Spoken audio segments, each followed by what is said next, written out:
আচ্ছা, আমাদের আজকের টপিক হচ্ছে ডিলে। ওকে, সো ফার্স্টলি আমাদের জানতে হবে যে ডিলে আসলে কি। তো আমাদের নর্মালি যদি আমরা চিন্তা করি যে আপনার যে একটা লজিক সার্কিট আছে, একটা লজিক সার্কিট আপনার একটা ইনপুট আসে, সেই ইনপুটের করেসপন্ডিং একটা আউটপুট আমরা পাই। তো আমরা নর্মালি আসলে যখন বলি যে হচ্ছে দেখা যায় যে কি যে আমরা বলতেছি যে ইনপুট আসলে আমরা এক্সাক্ট সেম টাইমে আউটপুট পেয়ে গেলাম। বাট প্র্যাকটিক্যালি আমার যখন ইনপুট আসে, আমার আউটপুটটা এক্স্যাক্টলি সেম টাইমে আসে না, আমার কিছুটা ডিলে হয়। ঠিক আছে, আমার ইনপুট এবং আউটপুট আমার একদম এক্স্যাক্টলি সেম টাইম পাই না, আমার ডিলে হয়। ডিলে হয় মানে কি, যে ধরেন আমার ইনপুটটা চেঞ্জ হয়েছে 5 সেকেন্ড পর থেকে, আউটপুটটা চেঞ্জ কি। এই যে আমাদের ভিতরে একটা সার্কিট, আমরা যখন একটা ইনপুট দিচ্ছি তখন তো আমার ভিতরে একটা সার্কিট আছে, সেই সার্কিটটা কি করবে, কাজ করবে, নিজের মতো কাজ করে তারপরে আমার আউটপুটটাকে জেনারেট করবে। সো এই যে আমার সার্কিটের কাজ করে আউটপুটটা জেনারেট করতে কিছুটা সময় লাগে, এই সময়টাকে আমরা বলতেছি হচ্ছে ডিলে। যেমন এখানে হচ্ছে আমরা দেখতে পাচ্ছি যে আমার এখানে এটা হচ্ছে ইনপুট, বেসিক্যালি একটা বাফার দেওয়া আছে, যে বাফার ইনপুট হচ্ছে এ, আউটপুট হচ্ছে ওয়াই। তো আমার এ যদি ইনপুট হয় আর ওয়াই যদি আউটপুট হয়, আমরা দেখতে পাচ্ছি যে এখানে হচ্ছে আমার ইনপুট থেকে আউটপুট চেঞ্জ হতে আমার কিছুটা একটা সময় লাগতেছে। এই সময়টাকে আমরা বলতেছি ডিলে। যে আমার ইনপুট চেঞ্জ হওয়ার পরে ঠিক কত সময় পরে কি আমার আউটপুটটা চেঞ্জ হচ্ছে, এইটাকেই বলা হচ্ছে ডিলে। সো আমার ডিলে আর কি হচ্ছে, প্রত্যেকটা সার্কিটে আমার একটা কিছু পার্টিকুলার অ্যামাউন্ট অফ ডিলে থাকবে, এবং আমরা আসলে ট্রাই করি এই ডিলেটাকে কমানোর জন্য। ওকে, আচ্ছা। এরপরে হচ্ছে আমাদের rise and fall time.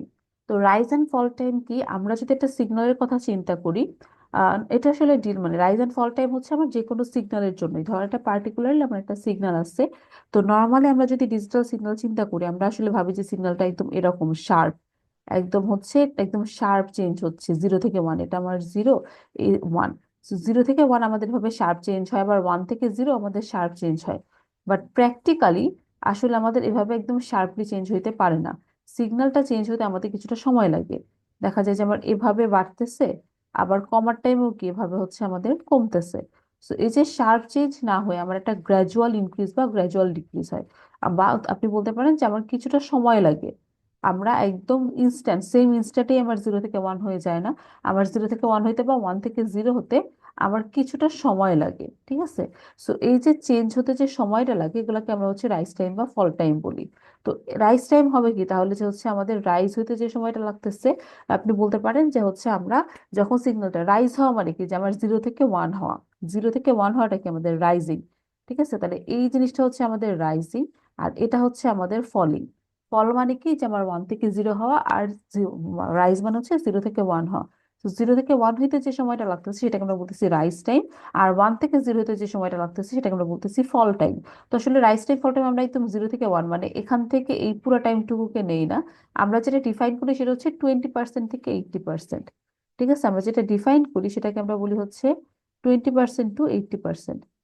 20% two 80%, মানে আমার একটা সিগন্যালের স্টেডি স্টেট ভ্যালু 20% থেকে 80% হতে যে সময়টা লাগতেছে। যেমন এখানে হচ্ছে আমাদের ফাইনাল ভ্যালু হচ্ছে 1, তাহলে হচ্ছে আমার পয়েন্ট 2-তে যদি আমরা একটা মার্ক করি আর পয়েন্ট 8-এ যদি একটা মার্ক করি, 20% হচ্ছে হয় পয়েন্ট 2, 80% হয় পয়েন্ট 8।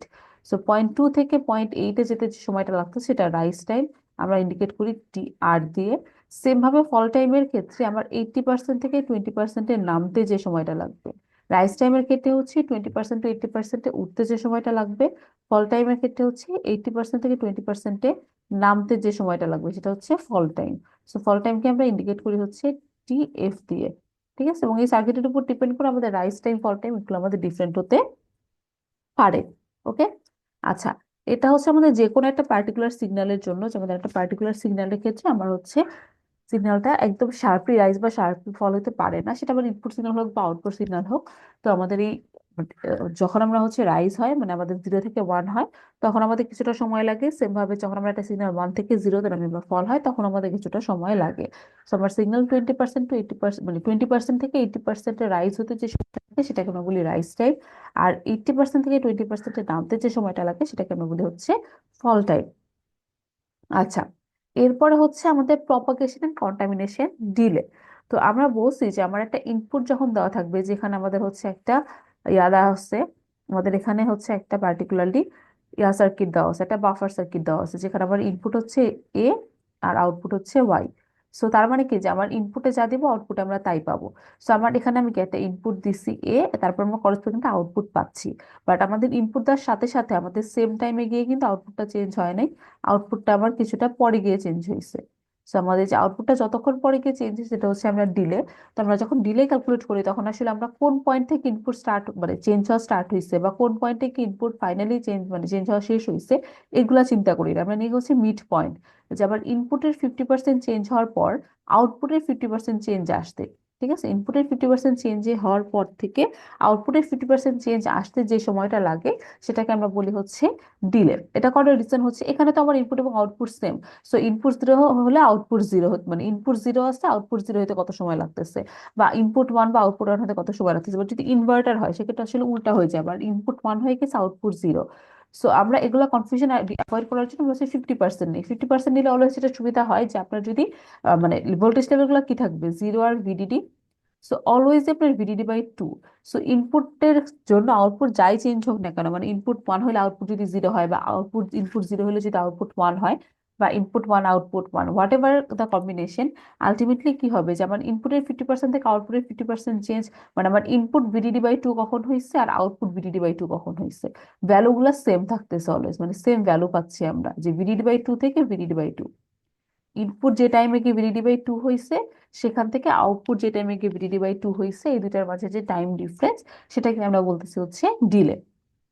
আচ্ছা, এখন ডিলে হচ্ছে দুই ধরনের হয়।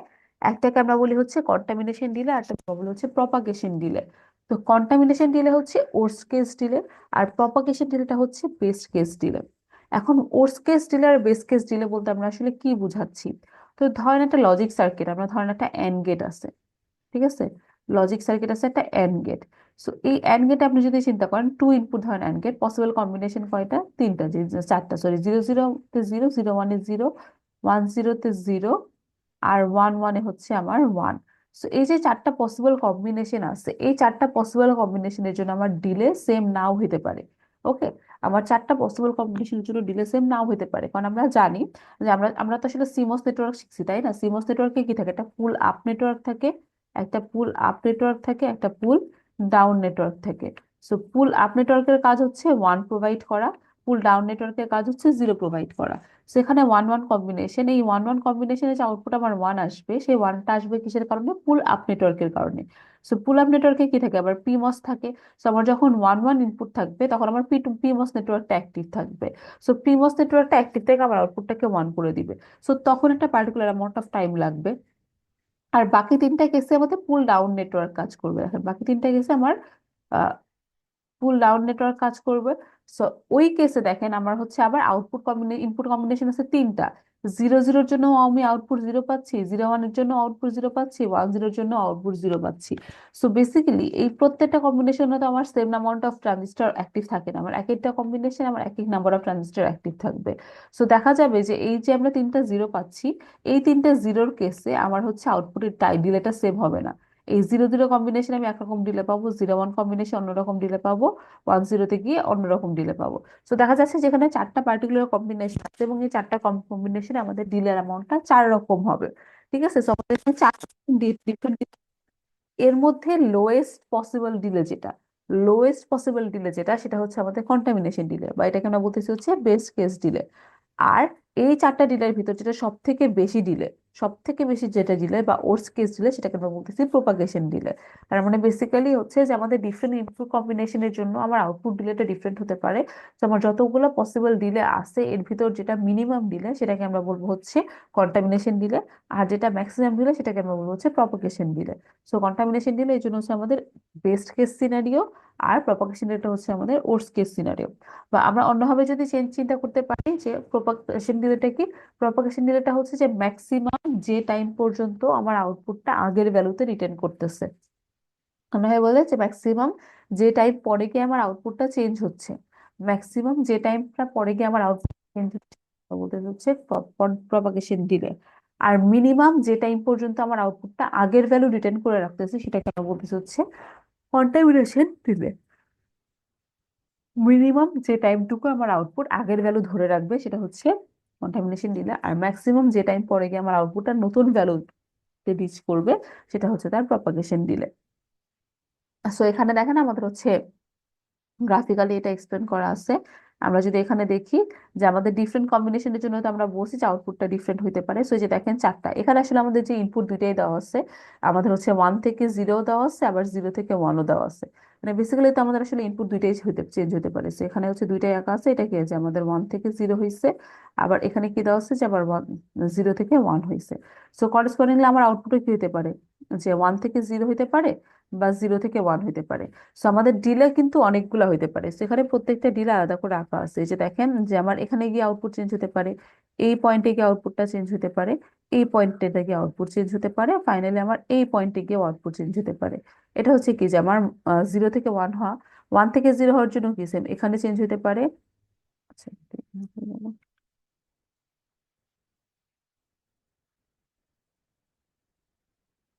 এখানে গিয়ে চেঞ্জ হতে পারে, সেম ভাবে আপনার এখানে গিয়ে চেঞ্জ হতে পারে, এখানে চেঞ্জ হতে পারে, ফাইনালি এখানে চেঞ্জ হতে পারে। ঠিক আছে, তো সবগুলা মানে বেসিক্যালি আমার আউটপুট তাহলে এরকম চারটা কম্বিনেশন হতে পারে, চারটা কম্বিনেশনে আমার চেঞ্জ হতে পারে।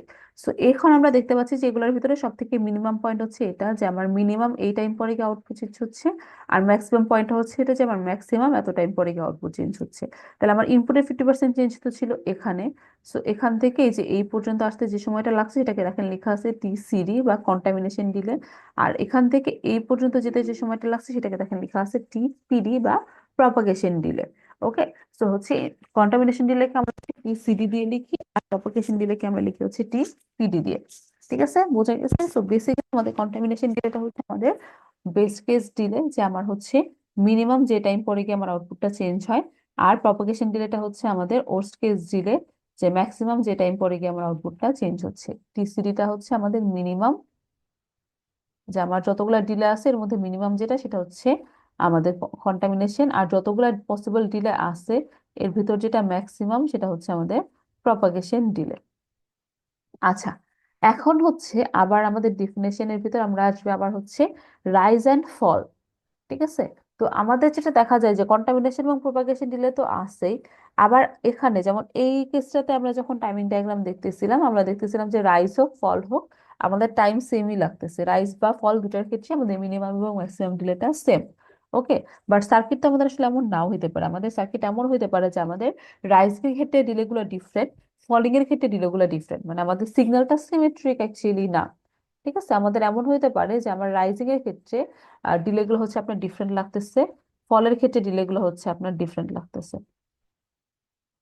ওকে, সো রাইজিং এর ক্ষেত্রে ডিলে যদি ডিফারেন্ট, ফলের ক্ষেত্রে যদি ডিলে ডিফারেন্ট হয়, সেক্ষেত্রে আমাদের হচ্ছে আবার ইয়া করতে হবে, ডিফারেন্ট ভাবে চেক করতে হবে।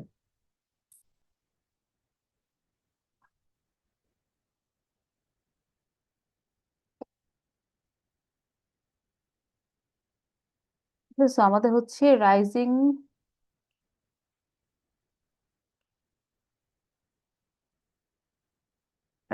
আর ফলিং ডিফারেন্ট হতে পারে, যে ধরেন আমার রাইজিং হয়েছে এরকম আর ফলটা হচ্ছে এরকম। ঠিক আছে, তো আমরা এখানে দেখতেই পাচ্ছি যে আমাদের রাইজ টাইম এবং ফল টাইমটা সেম না।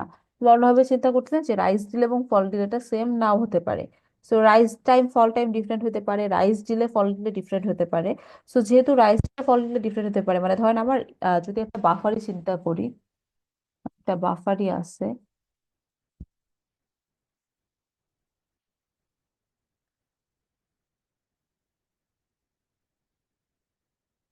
বাফারের ক্ষেত্রে কি হয় যে আমরা ইনপুটে যেটা দিব আউটপুটে সেটাই পাবো। তো ধরেন আপনি ইনপুটে হচ্ছে এরকম একটা সিগন্যাল দিছেন, তার জন্য আপনি করসপন্ডিং একটা আউটপুট হচ্ছে পাচ্ছেন।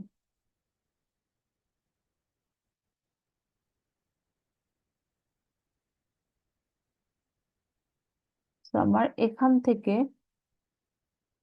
এইটুকু যেটা, সেটা কি আমাদের হচ্ছে যে একটা ডিলে, যে আমার এখান থেকে এই পর্যন্ত যেতে যে সময়টা লাগতেছে এটা কি আমাদের একটা ডিলে। ঠিক আছে, আবার এখানে হচ্ছে কি ফল হয়েছে, সো এখান থেকে আমার সেম ভাবে আউটপুট চেঞ্জ হয়েছে, এখানে গিয়ে আমার আউটপুট চেঞ্জ হয়েছে। সো এখান থেকে এটার যে চেঞ্জটা সেটা আমাদের আর একটা ডিলে।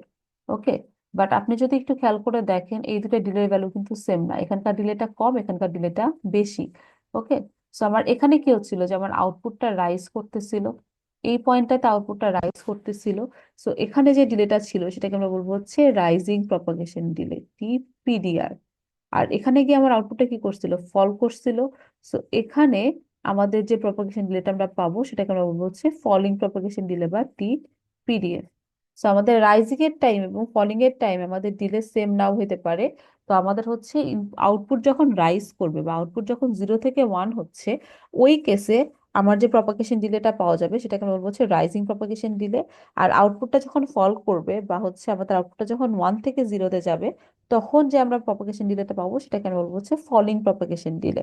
সো প্রপাগেশন ডিলে আমাদের দুই ধরনের পাওয়া যাবে, একটা হচ্ছে রাইজিং প্রপাগেশন ডিলে, একটা ফলিং প্রপাগেশন। সেম ভাবে আবার আমাদের বেস কেস ওর্স কেস তো আছেই। সো কন্টামিনেশন দিলেও আমাদের দুইটা পাওয়া যাবে, একটা হচ্ছে আমাদের রাইজিং কন্টামিনেশন দিলে, একটা হচ্ছে ফলিং কন্টামিনেশন দিলে। মানে এখানে তো জাস্ট আমরা প্রপাগেশন ডিলেটা শো করছি, একটাই ডিলে শো করছি। বাট আমাদের কি হবে যে ডিলেও তো আসলে আমাদের ডিফারেন্ট হতে পারে। সো সেক্ষেত্রে আমাদের আবার কন্টামিনেশন প্রপাগেশন আসবে, এবং রাইজিং এর টাইমে কন্টামিনেশন দিলে এবং ফলিং এর টাইমে কন্টামিনেশন দিলে ডিফারেন্ট হতে পারে। সো এই জন্য আমাদের ওভারঅল ডিলেকে আমরা ক্লাসিফাই করি হচ্ছে 4টা পার্টে এখন। ঠিক আছে, ওভারঅল ডিলে গুলাকে আমরা 4টা ভাগে ক্লাসিফাই করে দিব। একটা হচ্ছে আমাদের টি পিডিআর, এরপর হচ্ছে আমাদের পিডিএফ, পিডিএফ, এরপরে হচ্ছে আমাদের সিডিআর, এরপরে হচ্ছে সিডিএ। ঠিক আছে। তো আমাদের হচ্ছে রাইজিং এর ক্ষেত্রে দুইটা ডিলে, কন্টামিনেশন এবং প্রপাগেশন। ফলিং এর ক্ষেত্রেও দুইটা ডিলে, মানে আমাদের ডিলে তো অলওয়েজ দুইটাই হয়, যে আমাদের হচ্ছে বেস কেস আর ওর্স্ট কেস।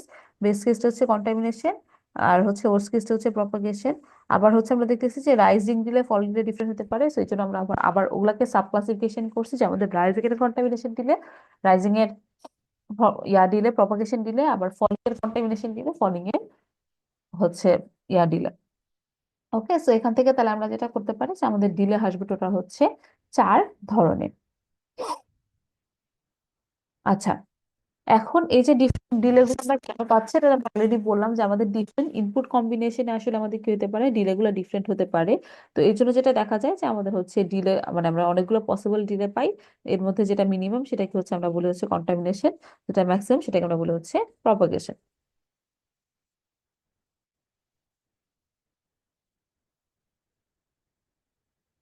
আচ্ছা, তো নর্মালি আমরা যদি ডিলে কম্পিউট করতে চাই, তো আচ্ছা এখন আমরা যেটা করব যে আমরা তো আসলে ডিলে শিখলাম, এখন আমরা চাচ্ছি হচ্ছে কম্পিউট করতে। তো ডিলে কম্পিউট করার জন্য আমাদের হচ্ছে এরকম 4 স্টেপ একটা মডেল ডেভেলপ করতে হয়, যেটা ফার্স্ট স্টেপ হচ্ছে আমরা একটা ফিজিক্যাল মডেল বানাবো।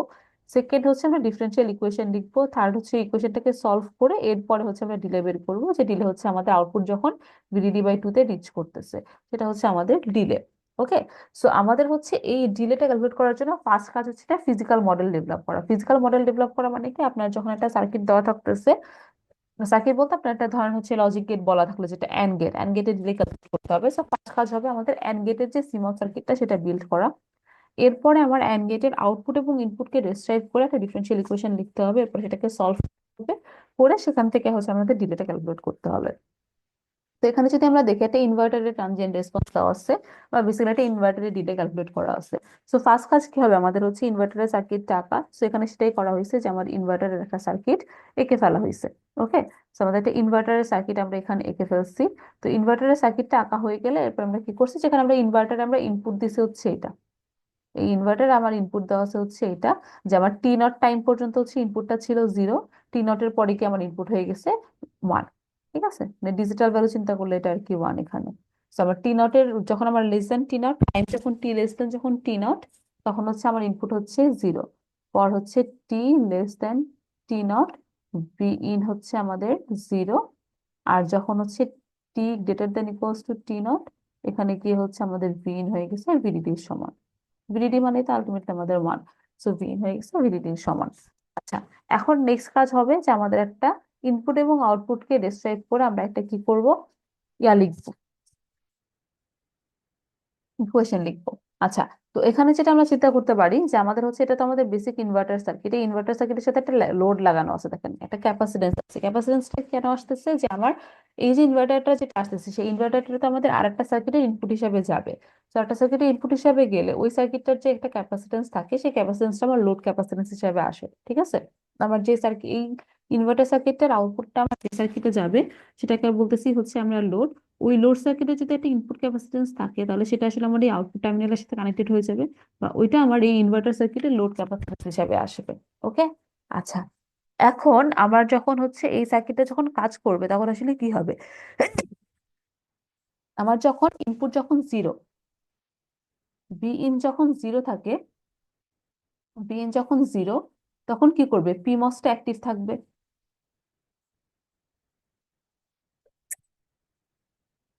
বি ইন যখন জিরো তখন আমার পি মসটা হচ্ছে অ্যাক্টিভ থাকবে, আমার এন মসটা কি থাকবে? অফ থাকবে।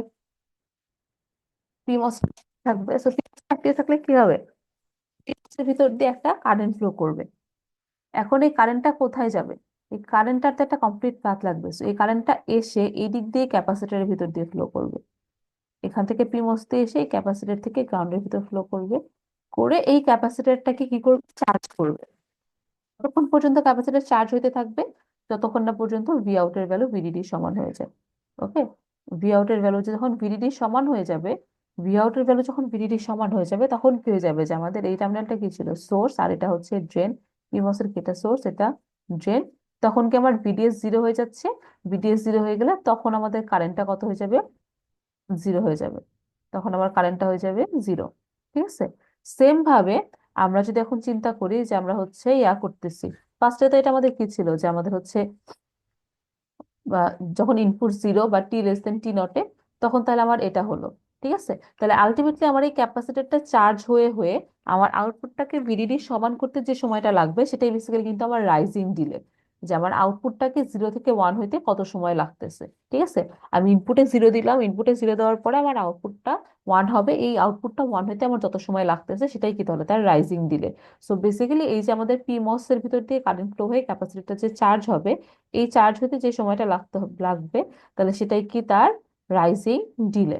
ওকে। আচ্ছা, এখন হচ্ছে আমরা যখন আবার ইনপুটে ওয়ান দিয়ে দিব, ঠিক আছে, এখানে যেরকম আমরা টি গ্রেটার দেন টি নটে গিয়ে কি করছি? আমার ইনপুটে হচ্ছে ওয়ান দিয়ে ফেলছি। সো ইনপুটে যখন আমি ওয়ান দিয়ে ফেলবো, পি গ্রেটার দেন পি নটে গিয়ে আমি কি করতেছি? ইনপুটে গিয়ে হচ্ছে ওয়ান দিচ্ছি। সো ইনপুটে গিয়ে যখন আমি ওয়ান দিয়ে ফেলবো, যখন আমার ভি ইন হয়ে যাবে ওয়ান, ভি ইন যখন হয়ে যাচ্ছে আমার ওয়ান, তখন আমার অ্যাক্টিভটা হচ্ছে এনমস, তখন আমার এনমস হচ্ছে অ্যাক্টিভ। ওকে। সো আমার এই পিমসটা কি থাকবে? অফ থাকবে কমপ্লিটলি। আমার এই এনমসটা অন থাকবে, এবং তখন কি হচ্ছে? আমার আউটপুটটা আগে থেকে কত ছিল? ভিডিডি ছিল। সো আমার ড্রেন টার্মিনালে হচ্ছে আমার ভিডিডি পরিমাণ একটা ভোল্টেজ আছে, সোর্স হচ্ছে গ্রাউন্ডে। সো বেসিক্যালি আমাদের এই এনমস এর ভিতর দিয়ে একটা কারেন্ট ফ্লো করবে, এবং এই কারেন্টটা কই থেকে আসবে? ক্যাপাসিটর ওকে সাপ্লাই দিবে। সো আলটিমেটলি ক্যাপাসিটরটা কি করবে? এই এনমসটা দিয়ে ডিসচার্জ হবে, হয়ে হয়ে এই ক্যাপাসিটরের ভোল্টেজটা, যেহেতু ক্যাপাসিটর এখন কি করতেছে? ভোল্টেজ সোর্স হিসেবে কাজ করে এখানে একটা কারেন্ট ফ্লো করাচ্ছে, তার মানে ক্যাপাসিটরের ভোল্টেজটা কি করবে? ধীরে ধীরে ডিক্রিজ করবে। ডিক্রিজ করে করে ফাইনালি আমাদের ভি আউটের ভ্যালু কত হয়ে যাবে? জিরো হয়ে যাবে। সো এই যে আমার ক্যাপাসিটরের ভ্যালুটা ডিসচার্জ করে, ক্যাপাসিটর ডিসচার্জ হয়ে হয়ে ফাইনাল আউটপুটে জিরো ভোল্ট আনতে যে সময়টা লাগতেছে তাহলে সেটা তার কি হবে? Falling delay. ওকে। সো তাহলে আমাদের হচ্ছে এনমস এর ক্ষেত্রে কি হচ্ছে? যে আমাদের ক্যাপাসিটরটা ডিসচার্জ হচ্ছে হয়ে হয়ে আলটিমেটলি ক্যাপাসিটরের ভোল্টেজটা জিরো হয়ে যাবে। সো আমাদের ক্যাপাসিটরের ভোল্টেজ জিরো হতে যে সময়টা লাগতেছে এটা হচ্ছে তার ফলিং ডিলে। আর রাইজিং এর টাইমে কি ছিল? যে আমাদের পিমস ছিল, সো পিমস দিয়ে আমার ক্যাপাসিটরটা চার্জ হচ্ছিল। তো চার্জ হয়ে হয়ে আউটপুটটা ওয়ান হতে যে সময়টা লাগতেছিল সেটা ছিল তার হচ্ছে রাইজিং ডিলে। ওকে। আচ্ছা, এখন আমরা বলছি যে আমরা হচ্ছে যদি আমরা নর্মালি ডিলে সলভ করতে চাই তাহলে আমাদের কি করতে হবে? এখন একটা ডিফারেন্সিয়াল ইকুয়েশন লিখতে হবে। তো এখানে সেই ডিফারেন্সিয়াল ইকুয়েশনটা লেখা আছে।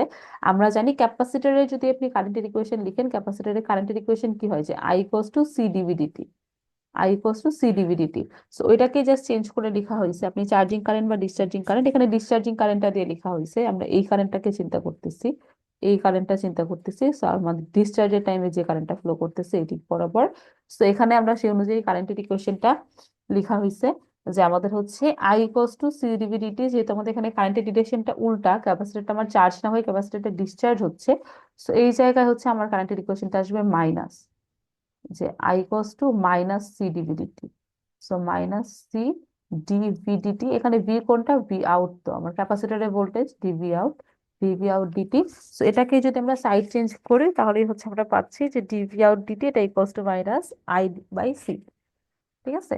তো এখান থেকে সাইড চেঞ্জ করে ইকুয়েশনটা লেখা হয়েছে, জাস্ট সাইড চেঞ্জ করে যে ডিভি আউট দিতে এটা ইকুয়ালটা আসতেছে -I/C। ঠিক আছে, সো আই এর এরপরে হচ্ছে আমাদের কারেন্টের ইকুয়েশন লেখা আছে, এখানে কারেন্ট কি হবে, ডিসচার্জিং কারেন্ট যেহেতু লিখছি, টি লেস দেন ইকুয়ালস টু টি নটে তো হচ্ছে আমাদের পি মস অনই ছিল না, মানে এন মস অনই ছিল না, সো এন মসের কারেন্টটা তো জিরোই হবে। আর হচ্ছে যখন আমাদের ওই যে মসফেটের থ্রেশহোল্ড আর মানে মসফেটের হচ্ছে স্যাচুরেশন আর লিনিয়ারে থাকার কন্ডিশন, স্যাচুরেশনে থাকলে কি হয় যে আমাদের বিটা/2 ভিডিডি মাইনাস ভিটি স্কোয়ার, আর লিনিয়ারে থাকলে হচ্ছে এটা হবে। ঠিক আছে, এর নিচে যে কারেন্ট লেখা আছে। সো এরপরে যেটা করতে হবে যে আমাদের এই ইকুয়েশনটা সলভ করতে হবে, এই যে ডিফারেন্সিয়াল ইকুয়েশন যেটা আমরা পাইলাম সেই ডিফারেন্সিয়াল ইকুয়েশনটা সলভ করতে হবে, করে সেখান থেকে আমাদের কি করতে হবে, আউটপুটের ডিলেটা বের করতে হবে। তো এই যে ডিফারেনশিয়াল ইকুয়েশন সলভ করে আউটপুটের ডিলে বের করা, এই জিনিসটা আসলে আমাদের অনেক বেশি হচ্ছে টাইম কনজিউমিং, এবং এটা অনেক বেশি কমপ্লিকেটেড হয়ে যায় ফর গ্রেটার লার্জার সার্কিটস, মানে এখানে তো সার্কিটটা অনেক ছোট। সো এখানে আসলে আমাদের তেমন একটা সমস্যা হয় না। বা যখন হচ্ছে আমাদের সার্কিটটা যখন অনেক বড় হয়ে যাবে, তখন যেটা দেখা যায় যে হচ্ছে আমাদের এই জিনিসটা মানে বেশ ডিফিকাল্ট হয়ে যায়। ওকে, মানে সার্কিট বড় হয়ে গেলে তখন এই জিনিসটা অনেক difficult হয়ে যায়। তো ইন দোজ কেসেস আমরা আসলে যেটা করি যে আমরা এভাবে ডিফারেন্সিয়াল ইকুয়েশন সলভ করে ডিলেটা বের করি না, আমরা ডিলে বের করার জন্য কিছু মডেল ইউজ করি, যাতে আমাদের কি হয় যে আমাদের সার্কিটটা ইজিয়ার হয়ে যায় বা ডিলে ক্যালকুলেশনটা ইজিয়ার হয়ে যায়। তো আমরা এভাবে পুরোপুরি একদম পুরো ডিফারেন্সিয়াল ইকুয়েশন আমরা হচ্ছে কিছু মডেল ইউজ করি, মডেল ইউজ করে হচ্ছে আমরা ডিলেটাকে এস্টিমেট করি। তো মডেল ইউজ করলে যেটা হবে যে আমরা এক্সাক্ট যে ডিলেটা, একদম 100% এক্সাক্টলি এটা পাবো না, বাট ক্লোজ এনাফ ভ্যালু পাওয়া যায়। সেই জন্য আমরা যেটা করব যে আমরা হচ্ছে এরকম ডিফারেন্সিয়াল ইকুয়েশন সলভ না করে আমরা মডেল ইউজ করবো। So আমরা এখানে বেসিক্যালি দুইটা মডেল শিখবো, একটা হচ্ছে আমাদের আরসি ডিলে মডেল, আর একটা হচ্ছে এলমোর ডিলে মডেল। ওকে, সো বেসিক্যালি আমাদের এখানে এই কোর্সে আমরা হচ্ছে দুইটা মডেলই শিখবো, একটা হচ্ছে আরসি ডিলে মডেল আর একটা হচ্ছে এলমোর ডিলে মডেল।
আচ্ছা, এখন আরসি ডিলে মডেলে আসলে আমরা কি করব, তো আমরা যদি আপনাদের যদি মনে থাকে যে হচ্ছে একটা ক্যাপাসিটরের চার্জিং বা ডিসচার্জিং কিসের উপর ডিপেন্ড করে, আমরা একটা প্যারামিটার ডিফাইন করি যেটাকে আমরা বলি হচ্ছে টাও, তাই না?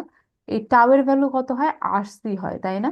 টাও এর ভ্যালু হয় আরসি, এবং আমাদের চার্জিং বা ডিসচার্জিং টাইম ওভারঅল যেটা হয় সেটা হচ্ছে কত হয়, 5 টাও। সো বেসিক্যালি আমরা যদি একটা ক্যাপাসিটির সার্কিটের ইকুইভ্যালেন্ট আরসির ভ্যালুটা বের করতে পারি, যে ইকুইভ্যালেন্ট আরসির ভ্যালুটা কত হবে, তাহলে সেখান থেকে আমরা কি করতে পারবো, ডিলে এস্টিমেট করে ফেলতে পারবো না, যে আমাদের ইকুইভ্যালেন্ট আরসি হচ্ছে এরকম, তাহলে আমাদের হচ্ছে সেখান থেকে সেটাই কি আমাদের টাও, সো আমাদের টোটাল চার্জিং বা ডিসচার্জিং টাইম হবে 5 টাও। তো সেখান থেকে আমরা কি করতে পারবো, আমাদের হচ্ছে ডিলেটা এস্টিমেট করতে পারবো। সো এই জিনিসটা হচ্ছে আমরা আরসি ডিলে মডেলে ইউজ করি। যেমন আমরা যদি একটু ইনভার্টারের ট্রানজিয়েন্ট রেসপন্সে ফেরত যাই, তাহলে আমরা আসলে বলতেছিলাম যে আমাদের হচ্ছে রাইজিং টাইমটা কি হবে, যে আমাদের এই পিমসটা দিয়ে এই ক্যাপাসিটরটা চার্জ হতে যে সময়টা লাগবে সেটাই কি হবে, তার রাইজিং টাইম। সেম ভাবে এই এনমসটা দিয়ে ক্যাপাসিটরটা ডিসচার্জ হতে যে সময়টা লাগবে সেটাই হবে কি, তার ডিসচার্জিং টাইম। সো আলটিমেটলি আপনি বলতে পারেন যে এই ক্যাপাসিটর যেটা এই মানে রেজিস্ট্যান্স যেটা আছে, মানে এখানে যে মসফেটটা আছে পিমস, এই পি মস এর জন্য যদি আমরা একটা করেসপন্ডিং ইকুইভ্যালেন্ট রেজিস্ট্যান্স লিখতে পারি আরপি, আর এখানে যদি আমরা এন মস এর জন্য করেসপন্ডিং একটা ইকুইভ্যালেন্ট রেজিস্ট্যান্স লিখতে পারি আর এন, সেক্ষেত্রে আমাদের হচ্ছে রাইজিং এর টাইমে বা টি আর, যে রাইজিং যে টাইমটা হবে সেটা আলটিমেটলি কত হবে, 5 × RPC। কারণ আমাদের চার্জিং হইতে বা ডিসচার্জিং হইতে আমাদের হচ্ছে যে টাইমটা লাগে সেটা হচ্ছে 5 টাও, এবং এই কেসে যেহেতু আমরা এই মসফেটটাকে আরপি রেজিস্ট্যান্স দিয়ে রিপ্লেস করে ফেলতে পারতেছি, তাহলে আমাদের হচ্ছে টাও এর ভ্যালু হবে RP × C। সেম ভাবে আমাদের হচ্ছে ফলিং টাইম যেটা, ডিএফ, সেটা তাহলে কত হবে আমাদের হচ্ছে 5টাও বা 5 RN × C। সো আমরা এই সিম্পলিফিকেশনটা আসলে ইউজ করবো আরসি মডেলে। তাহলে বেসিক্যালি আমরা কি করব, আমার যে মসফেট গুলো আছে সেই মসফেট গুলাকে আমরা হচ্ছে রেজিস্ট্যান্স এবং ক্যাপাসিট্যান্স দিয়ে রিপ্লেস করে দিব, ইকুইভ্যালেন্ট রেজিস্ট্যান্স এবং ক্যাপাসিট্যান্স দিয়ে রিপ্লেস করে দিব, ইকুইভ্যালেন্ট রেজিস্ট্যান্স এবং ক্যাপাসিট্যান্স দিয়ে রিপ্লেস করে দিয়ে এরপরে সেটা আমরা হচ্ছে ইউজ করব সার্কিটে। ওকে, সো সেখান থেকে আমরা হচ্ছে এরপরে তাও ক্যালকুলেট করে আমরা হচ্ছে ডিলেটা এস্টিমেট করব।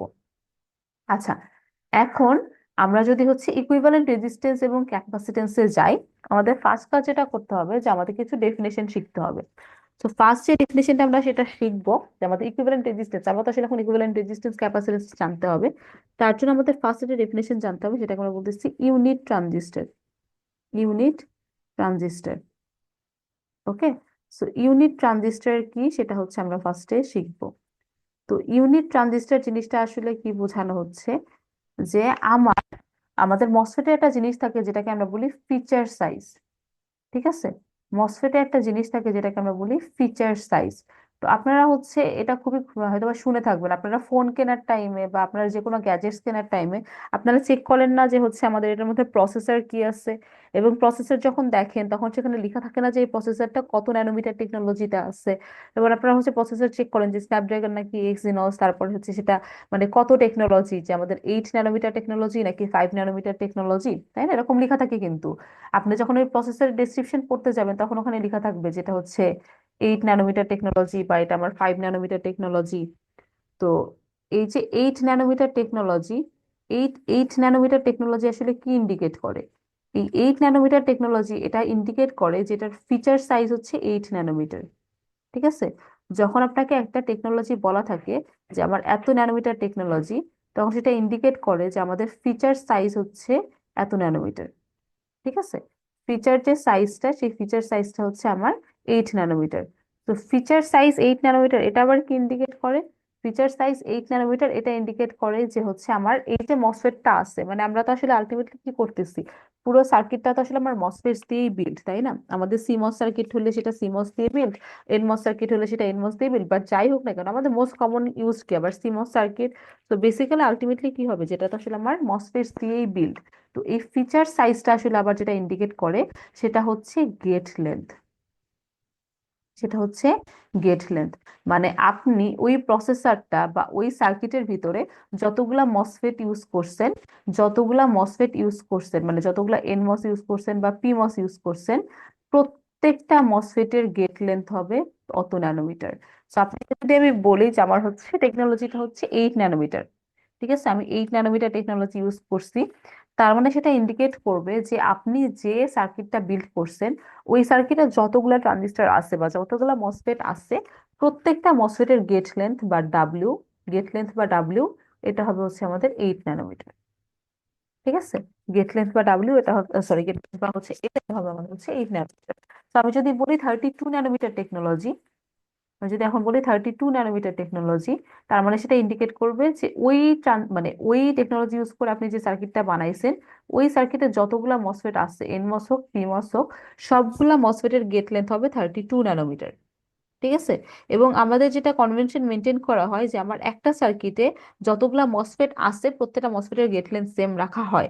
আমরা গেট লেন্থ কখনো চেঞ্জ করি না, আমার যদি মসফেটের প্যারামিটার চেঞ্জ করতে, প্রপার্টিস চেঞ্জ করতে হয়, আমরা গেট মানে উইডথ চেঞ্জ করতে পারি, বাট গেট লেন্থ আমরা কখনো চেঞ্জ করি না। তো বেসিক্যালি আপনাকে যখন একটা প্রসেস টেকনোলজি বলে দেওয়া থাকবে যে এত ন্যানোমিটার প্রসেস নোড, তখন বা এত ন্যানোমিটার প্রসেস টেকনোলজি, তখন যেটা বুঝবেন যে ওই মানে বেসিক্যালি ওই যে সার্কিটটা আছে ওই সার্কিটের ভিতরে আপনার যতগুলা মসফেট আছে সেটা এনমস হোক পিমস হোক, প্রত্যেকটা মসফেটের গেট লেন্থ হবে তত ন্যানোমিটার। ওকে, আচ্ছা, এখন আসি হচ্ছে আমাদের আরেকটা ডেফিনেশন, যেটা আমরা ডিফাইন করেছি ল্যামডা। মানে এটা হচ্ছে বেসিক্যালি আমার জাস্ট একটা ডেফিনেশন, যে হচ্ছে আমার ল্যামডা বলে আমরা একটা প্যারামিটার ডিফাইন করি, যেখানে এই ল্যামডার ভ্যালুটা হচ্ছে L/2। ঠিক আছে, ল্যামডা বেসিক্যালি হচ্ছে ফিচার সাইজ, ফিচার সাইজকে আমরা এফ দিয়ে লিখি, F/2। এবং আমরা দেখলাম যে ফিচার সাইজ আর কিছুই না, গেট লেন্থ, সো আমরা বেসিক্যালি লিখবো L/2। Okay, so lambda equals to হচ্ছে L/2, বা করেসপন্ডিং ল্যামডা যেটা লিখতে পারেন সেটা হচ্ছে L ইকুয়ালস টু হচ্ছে 2 ল্যামডা। ঠিক আছে, করেসপন্ডিংলি উল্টা করে লিখতে পারবেন যে L ইকুয়ালস টু হচ্ছে 2 ল্যামডা। ঠিক আছে, সো এটাই যে আমার ল্যামডা ইকুয়ালস টু হচ্ছে L/2 বা তখন আপনি লিখতে পারেন এল ইকুয়ালস টু 2 ল্যামডা। আচ্ছা, এখন আমরা বললাম যে একটা যখন আপনি সার্কিট ডিজাইন করবেন, আপনি যখন একটা পার্টিকুলার ন্যানোমিটার টেকনোলজি ইউজ করবেন, যদি আপনি এক্স ন্যানোমিটার টেকনোলজি ইউজ করেন, তাহলে আমাদের প্রত্যেকটা মসফেটের আপনার হচ্ছে গেট লেন্থ দিতে হবে এক্স ন্যানোমিটার, ওকে, বা 2 ল্যামডা। এটা তো আমাদের কোনো সমস্যা নাই। এখন কথা হলো যে আমরা ইয়াটা তো দিয়ে ফেললাম, মানে আমার হচ্ছে গেট লেন্থ তো দিয়ে ফেললাম, এখন গেট উইথ। ওকে, স্যার মানে এখন একটা মসফেটের ফাংশনাল হওয়ার জন্য গেট উইথটা অবশ্যই গেট লেন্থের থেকে বড় হইতে হয়।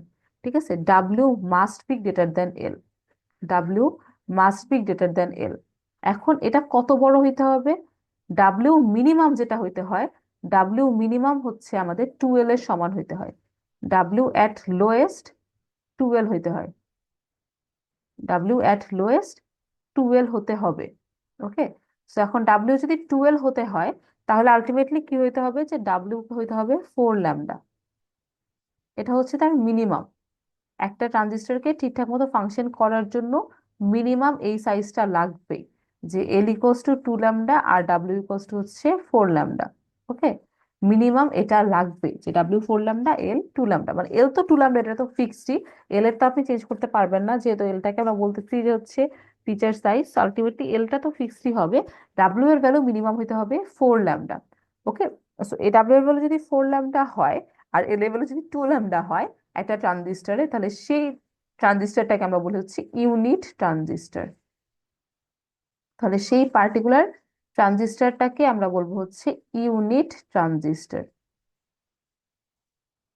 এটাকে আমরা বলবো ইউনিট ট্রানজিস্টর। ওকে, আচ্ছা, তাহলে হচ্ছে আমরা শিখে গেলাম যে ইউনিট ট্রানজিস্টর কি। ইউনিট ট্রানজিস্টর হচ্ছে যখন এল এর ভ্যালু হবে 2, ভ্যালু যখন হবে 4 ল্যামডা, ওটাকে আমরা বলবো হচ্ছে ইউনিট ট্রানজিস্টর। আচ্ছা, এখন হচ্ছে আমরা একটা জিনিস ডিফাইন করব, সেটা হচ্ছে আমাদের এই W by L. W by L এই ratio. So W by L কে আমরা লিখতে পারি হচ্ছে তাহলে কি দিয়ে, ইউনিট ট্রানজিস্টরের ক্ষেত্রে ডাব্লিউ বাই এল হবে 4 lambda by 2 lambda.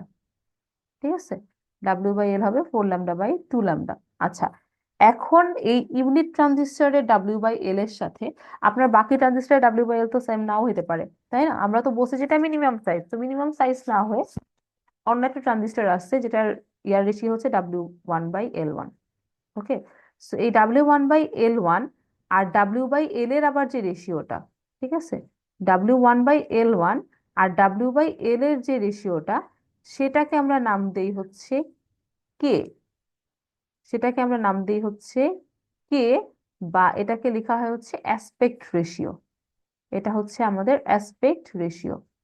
Okay, so এই যে কে এর ভ্যালুটা, কে এর ভ্যালুটা অলওয়েজ ইন্টিজার হইতে হবে। অ্যাসপেক্ট রেশিওর যে ভ্যালুটা, কে এর ভ্যালুটা অলওয়েজ হচ্ছে আমাদের ইন্টিজার হইতে হবে। ওকে, এটাও আমাদের হচ্ছে বাই ডেফিনেশন, হচ্ছে আমাদের এটা বাই ডিফল্ট। আপনি কে এর ভ্যালু অন্য কিছু ইউজ করতে পারবেন না। কে এর ভ্যালু 1 2 3 4 5 6 এরকমই হইতে হবে। কে এর ভ্যালু ফ্র্যাকশন হওয়া যাবে না। কে অলওয়েজ আমাদের ইন্টিজার হইতে হবে। তার মানে একটা ট্রানজিস্টরের W/L 6 ল্যামডা বাই 2 ল্যামডা হওয়া পসিবল না। কারণ আপনি যদি 6 ল্যামডা বাই 2 ল্যামডা হয় যদি W/L, আপনার মনে হতে পারে W/L তো মানে 6 ল্যামডা বাই 2 ল্যামডা, এটাতে কি সমস্যা? এটাতে সমস্যা হচ্ছে যে আপনার যদি একটা মসফেটে W/L হয় 6 ল্যামডা বাই 2 ল্যামডা, এখন আপনি কি করবেন? অ্যাসপেক্ট রেশিও যদি বের করতে চান, 6 ল্যামডা বাই 2 ল্যামডাকে কত দিয়ে ডিভাইড করতে হবে? 4 ল্যামডা বাই 2 ল্যামডা দিয়ে ডিভাইড করতে হবে। আপনি যদি এখন সেই মসফেটের জন্য অ্যাসপেক্ট রেশিওটা বের করতে চান কে, তাহলে সেটা কি করতে হবে? 6 ল্যামডা বাই 2 ল্যামডাকে আপনার কি করতে হবে? 4 ল্যামডা বাই 2 ল্যামডা দিয়ে ডিভাইড করতে হবে। 4 ল্যামডা বাই 2 ল্যামডা দিয়ে ডিভাইড করতে হবে। সো 4 ল্যামডা বাই 2 ল্যামডা দিয়ে যদি ডিভাইড করেন, আপনার কি ফুল নাম্বার আসবে? আপনার কত আসবে? 1.5 আসবে। 1.5 কি অ্যালাউড? অ্যালাউড না। 1.5 অ্যালাউড না।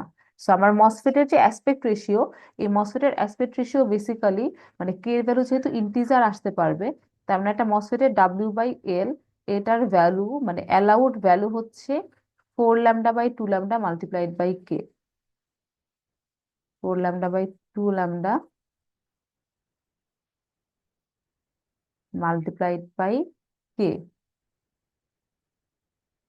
সো এটা হচ্ছে আমাদের একটা মসফেটের অ্যালাউড W/L।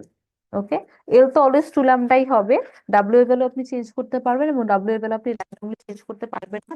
ভ্যালু হচ্ছে আমাদের অলওয়েজ কি করতে হবে, ফোর ল্যামডার ইন্টিজার মাল্টিপলই হইতে হবে। তাহলে যেহেতু আমাদের এক্সপেক্ট রেশিওটা অলওয়েজ কি হইতে হবে, ইন্টিজার নাম্বার হইতে হবে, সো দ্যাটস ওয়াই আমাদের হচ্ছে ইয়ার যে ভ্যালুটা, আপনার যে ইয়ার ভ্যালুটা আসবে সেটা হচ্ছে আপনার কি করতে হবে, ফোর ল্যামডা বাই টু ল্যামডার হচ্ছে ইন্টিজার মাল্টিপল হইতে হবে। মানে আলটিমেটলি এল তো টু ল্যামডাই হবে, মানে বেসিক্যালি আপনার ডাব্লিউটা ফোর ল্যামডার ইন্টিজার মাল্টিপল হতে হবে। ফোর ল্যামডার ইন্টিজার মাল্টিপল হইতে হবে, তার মানে বেসিক্যালি হচ্ছে আপনার এইট ল্যামডা হইতে পারবে, টুয়েলভ ল্যামডা হইতে পারবে, এরকম হইতে পারবে। ঠিক আছে, এইট ল্যামডা, তারপর হচ্ছে টুয়েলভ ল্যামডা, এগুলা হইতে পারবে, বাট অন্য কোনো ভ্যালু আসলে হইতে পারবে না। এইট ল্যামডা, টুয়েলভ ল্যামডা, এগুলাই হচ্ছে তার অ্যালাউড ভ্যালু, বাকি কিছু অ্যালাউড না। ঠিক আছে, আচ্ছা। এখন আমরা অ্যাসপেক্ট রেশিও শিখে ফেলছি, যে অ্যাসপেক্ট রেশিও তাহলে বেসিক্যালি হচ্ছে আমাদের যে কোনো মসফেটের ডাব্লিউ বাই এল এর সাথে আমরা ইউনিট ট্রানজিস্টরের ডাব্লিউ বাই এল এর যদি রেশিও বের করি, সেটাই হচ্ছে আমাদের অ্যাসপেক্ট রেশিও। এবং অ্যাসপেক্ট রেশিও অলওয়েজ হচ্ছে আমাদের ইন্টিজার হয়, মানে বেসিক্যালি আমাদের 1 2 3 4 5 6 এরকম হতে পারবে, ফ্র্যাকশন হতে পারবে না। তো সেখান থেকে আমরা যেটা বলতে পারি, যেটা মসফেটের অ্যালাউড যে আমাদের উইথটা, সেটা হবে আমাদের ফোর ল্যামডার ইন্টিজার মাল্টিপল। আচ্ছা, এখন আমরা এই অ্যাসপেক্ট রেশিও, ইউনিট ট্রানজিস্টর, ওগুলো ডেফিনেশন আমরা কেন শিখলাম, এই ডেফিনেশন গুলো শিখলাম হচ্ছে আমরা বেসিক্যালি ইয়া বের করার জন্য, আমাদের মসফেটের ইকুইভ্যালেন্ট রেজিস্ট্যান্স এবং ক্যাপাসিট্যান্স বের করার জন্য। তো আমরা ফার্স্টে হচ্ছে একটা মসফেটের যদি ইকুইভ্যালেন্ট রেজিস্ট্যান্সের কথা চিন্তা করি, আমাদের মসফেটের কারেন্টের ইকুয়েশন যদি মনে থাকে, মসফেটের কারেন্টের ইকুয়েশনে কিন্তু ডাব্লিউ বাই এল ছিল। তার মানে কি, আপনার বাকি সবকিছু যদি কনস্ট্যান্ট থাকে, আইডির ভ্যালু কি হবে, ডাব্লিউ বাই এল এর রেশিওর সাথে প্রপোর্শনাল। তো আইডির ভ্যালু যদি ডাব্লিউ বাই এল এর রেশিওর সাথে প্রপোর্শনাল হয়, তার মানে বেসিকলি আপনার রেজিস্ট্যান্সের যে ভ্যালুটা, রেজিস্ট্যান্সের ভ্যালুটা কি হবে, ডাব্লিউ বাই এল এর সাথে ইনভার্সলি প্রপোর্শনাল হবে না? কারণ কারেন্টের রেজিস্ট্যান্স তো উল্টা, রেজিস্ট্যান্স বেশি হলে কারেন্ট কম হবে, কারেন্ট বেশি হলে রেজিস্ট্যান্স বাড়বে। তো আমার আইডি যদি ডাব্লিউ বাই এল এর প্রপোর্শনাল হয়, রেজিস্ট্যান্স হবে আমার ডাব্লিউ বাই এল এর ইনভার্সলি প্রপোর্শনাল। আচ্ছা, এখন আমরা ইউনিট ট্রানজিস্টর নিলাম, আমরা নিচ্ছি হচ্ছে একটা ইউনিট ট্রানজিস্টর। ওকে, আমরা একটা ইউনিট ট্রানজিস্টর নিব। এই ইউনিট ট্রানজিস্টরের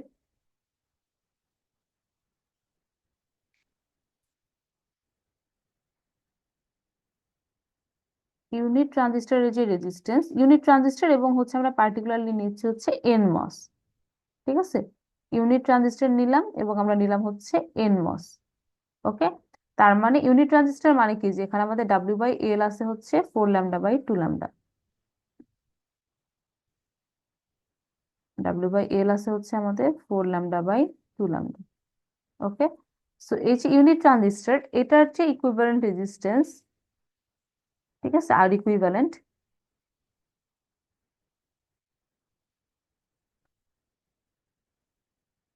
এই আর ইকুইভ্যালেন্টটাকে আমরা লিখতেছি হচ্ছে আর। ঠিক আছে, আমরা ডিফাইন করলাম এভাবে, যে আমাদের যে ইউনিট ট্রানজিস্টর যেটা, সেই ইউনিট ট্রানজিস্টরের যেটা ইকুইভ্যালেন্ট রেজিস্ট্যান্স, সেটা হচ্ছে আমাদের আর। ওকে, সো আমরা হচ্ছে ইউনিট ট্রানজিস্টরের যে ইকুইভ্যালেন্ট রেজিস্ট্যান্স, সেটাকে আমরা লিখতেছি হচ্ছে আর দিয়ে, এবং এটার যে মানে আমাদের হচ্ছে ইকুইভ্যালেন্ট ক্যাপাসিট্যান্স, এটাকে আমরা লিখতেছি হচ্ছে সি দিয়ে। ওকে, সো আমরা ডিফাইন করে ফেললাম যে আবার ইউনিট ট্রানজিস্টর ইকুইভ্যালেন্ট রেজিস্ট্যান্স হচ্ছে আর ইকুইভ্যালেন্ট, এটা ইকুয়ালস হচ্ছে আর, আর সি ইকুইভ্যালেন্ট এটা হচ্ছে সি। আচ্ছা, এখন আমার যদি ইউনিট ট্রানজিস্টর না হয়ে, ধরেন ইউনিট ট্রানজিস্টর আমার নাই, ইউনিট ট্রানজিস্টরের জায়গায় আমার অ্যাসপেক্ট রেশিও আছে হচ্ছে কে, অ্যাসপেক্ট রেশিও যদি কে থাকে, তার মানে আলটিমেটলি কি, যে আমার ডাব্লিউ বাই এল যেটা আছে, এই ডাব্লিউ বাই এল এর ভ্যালু কত থাকবে তাহলে, four lambda by two lambda multiplied by K থাকবে না?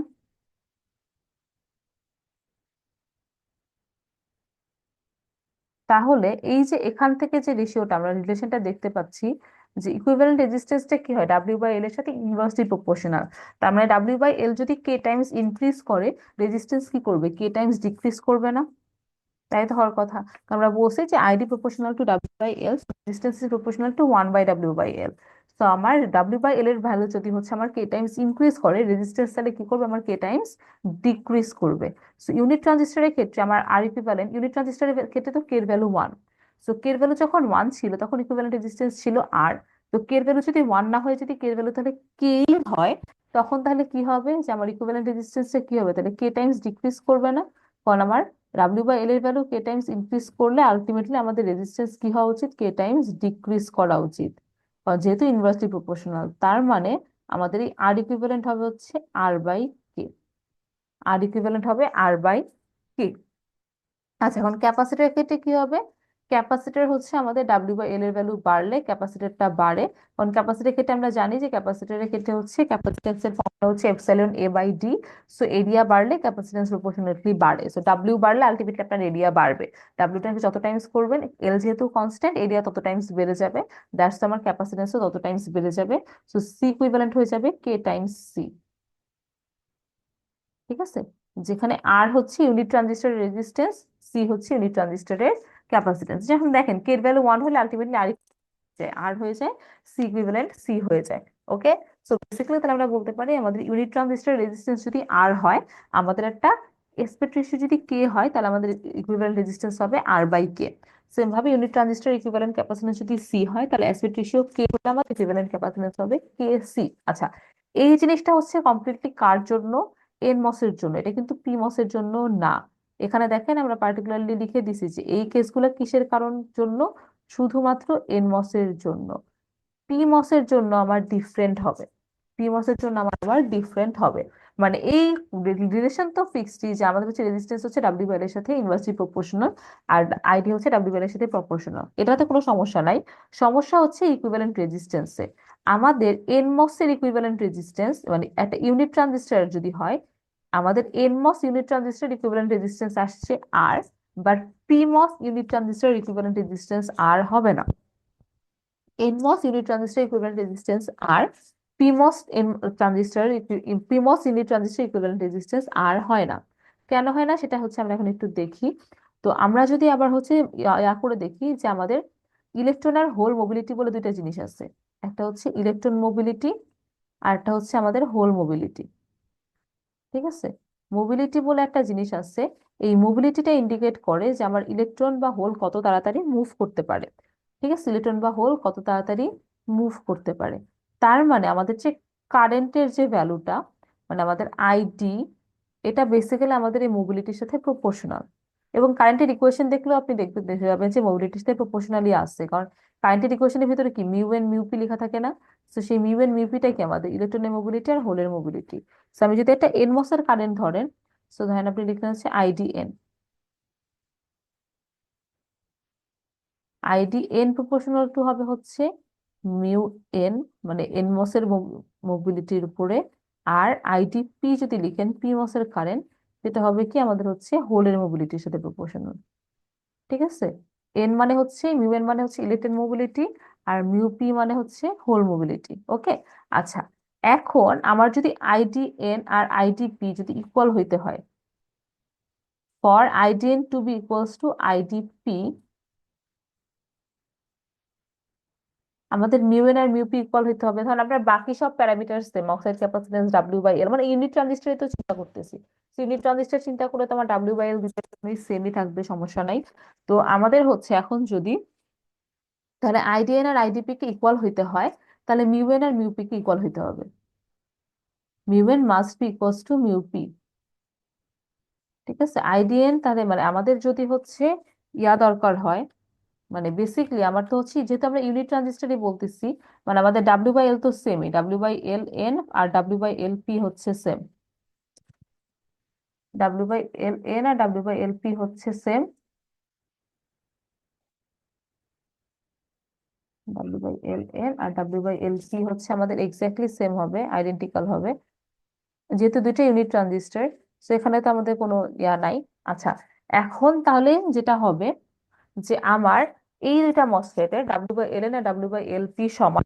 তার মানে এই দুইটা মসফেটের কারেন্টের যদি আমরা রেশিও বের করি এখন, মানে আপনি যদি চিন্তা করেন যে আইডি এন আর ID P, ID N by ID P, তাহলে আসলে আলটিমেটলি এটা ডিপেন্ড করবে just mu N by mu পির উপরে।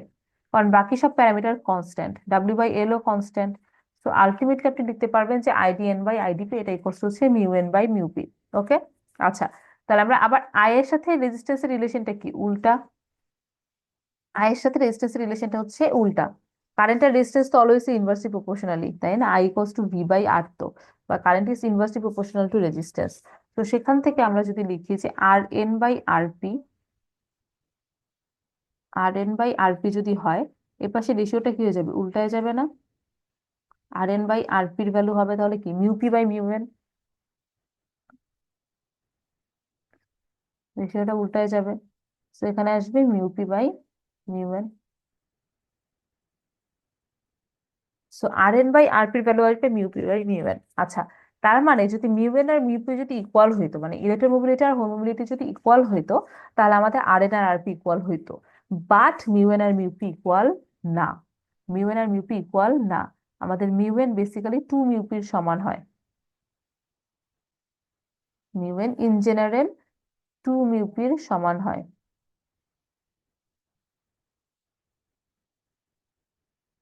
মিউ এন যদি টু মিউ পির সমান হয়, তাহলে এখান থেকে আমরা কি লিখতে পারি যে হচ্ছে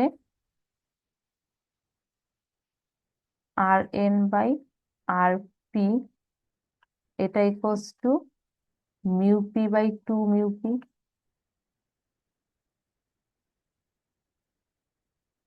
বা এখান থেকে যেটা লেখা যাবে যে আর পি, এটা equals to two R N. ঠিক আছে, আর পি এটা equals to two R N. তাহলে যেটা দাঁড়াচ্ছে ওভারঅল, যে আমাদের ফর পি মস, তাহলে for P moss,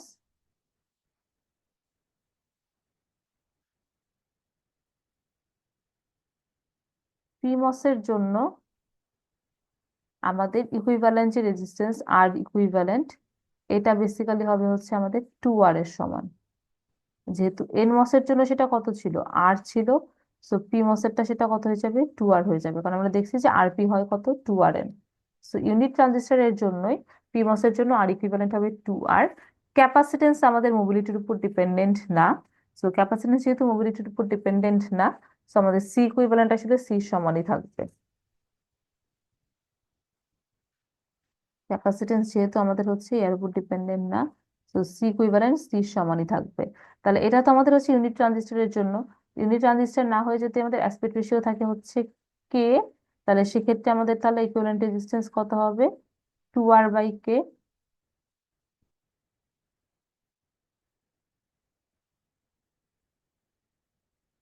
R equivalent capacitance কত হবে, কেসি।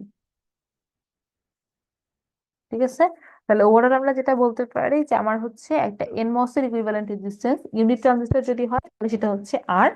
আর মানে ইউনিট ট্রানজিস্টর ক্যাপাসিটেন্স হচ্ছে সি। আর যদি অ্যাসপেক্ট রেশিও থাকে কে, তাহলে আবার এনমস এর রেজিস্ট্যান্স হবে হচ্ছে আর বাই কে, ক্যাপাসিটেন্স হবে কে সি। আর হচ্ছে আমাদের পিমস এর ক্ষেত্রে যদি ইউনিট ট্রানজিস্টর হয় তাহলে ইকুইভ্যালেন্ট রেজিস্ট্যান্স হয় টু আর, ক্যাপাসিটেন্স হয় সি। আর যদি হচ্ছে আমাদের কি হয়, ইকুইভ্যালেন্ট মানে ইয়া না হয়ে, যদি আমাদের ইউনিট ট্রানজিস্টর না হয়ে যদি অ্যাসপেক্ট রেশিও হয় কে, তখন আমার ইকুইভ্যালেন্ট রেজিস্ট্যান্স হয় two R by K, capacitance হয় K C. Okay, that's all. তাহলে এটা হচ্ছে আমাদের আর এবং সির ভ্যালুটা আমরা শিখে গেলাম, যে আমাদের ইকুইভ্যালেন্ট রেজিস্ট্যান্স এবং ইকুইভ্যালেন্ট ক্যাপাসিটেন্স কত হবে। আচ্ছা, এখন হচ্ছে আমরা তো মসফেট কে কি করব, ইকুইভ্যালেন্ট রেজিস্ট্যান্স এবং ক্যাপাসিটেন্স দিয়ে রিপ্লেস করব। তো মসফেট কে যখন আমরা রিপ্লেস করব, তখন আমরা আসলে কিভাবে রিপ্লেস করব, যদি আমরা একটা এনমস চিন্তা করি, ধরেন একটা এনমস চিন্তা করতেছি। তো আপনাদের মনে থাকার কথা যে আমরা হচ্ছে তিন ধরনের ক্যাপাসিটেন্স পড়ছিলাম। আমরা যখন হচ্ছে ডিসি রেসপন্স পড়ছিলাম মিডের আগে, তখন আমাদের তিনটা ক্যাপাসিটেন্স ছিল। তিনটা ক্যাপাসিটেন্স ছিল। তার মানে আমার হচ্ছে যে কোনো একটা মসফেটের সাথে ক্যাপাসিটেন্স থাকে হচ্ছে টোটাল তিনটা। ওকে, সো আমার হচ্ছে সেই তিনটা ক্যাপাসিটেন্স কি কি ছিল, যে একটা ছিল গেটের সাথে, একটা ছিল ড্রেনের সাথে, আর একটা ছিল সোর্সের সাথে। ওকে, একটা ছিল গেটের সাথে, একটা ছিল ড্রেনের সাথে, একটা ছিল সোর্সের সাথে। সো আমরা এখনো তাই করব, যে আমরা একটা মসফেট যখন ড্র করব, এই মসফেটের গেট থেকে একটা ক্যাপাসিটেন্স বের করব, ড্রেন থেকে একটা ক্যাপাসিটেন্স বের করব, সোর্স থেকে একটা ক্যাপাসিটেন্স বের করব। ঠিক আছে, সো এনমস এর ক্ষেত্রে এই ক্যাপাসিটেন্স গুলো থাকবে হচ্ছে এই তিনটা টার্মিনাল থেকে গ্রাউন্ডের ভিতরে। কারণ এই ক্যাপাসিটেন্স গুলো যদি মনে থাকে, এই ক্যাপাসিটেন্স গুলো ছিল gate body capacitance, drain body capacitance, আর সোর্স বডি ক্যাপাসিটেন্স। মানে গেট থেকে বডির ভিতরের ক্যাপাসিটেন্স, ড্রেন থেকে বডির ভিতরে ক্যাপাসিটেন্স, আর সোর্স থেকে বডির ভিতরে ক্যাপাসিটেন্স। এবং একটা এনমস এর ক্ষেত্রে আমাদের হচ্ছে বডি অলওয়েজ গ্রাউন্ডেড থাকে, বডি অলওয়েজ থাকে গ্রাউন্ডেড।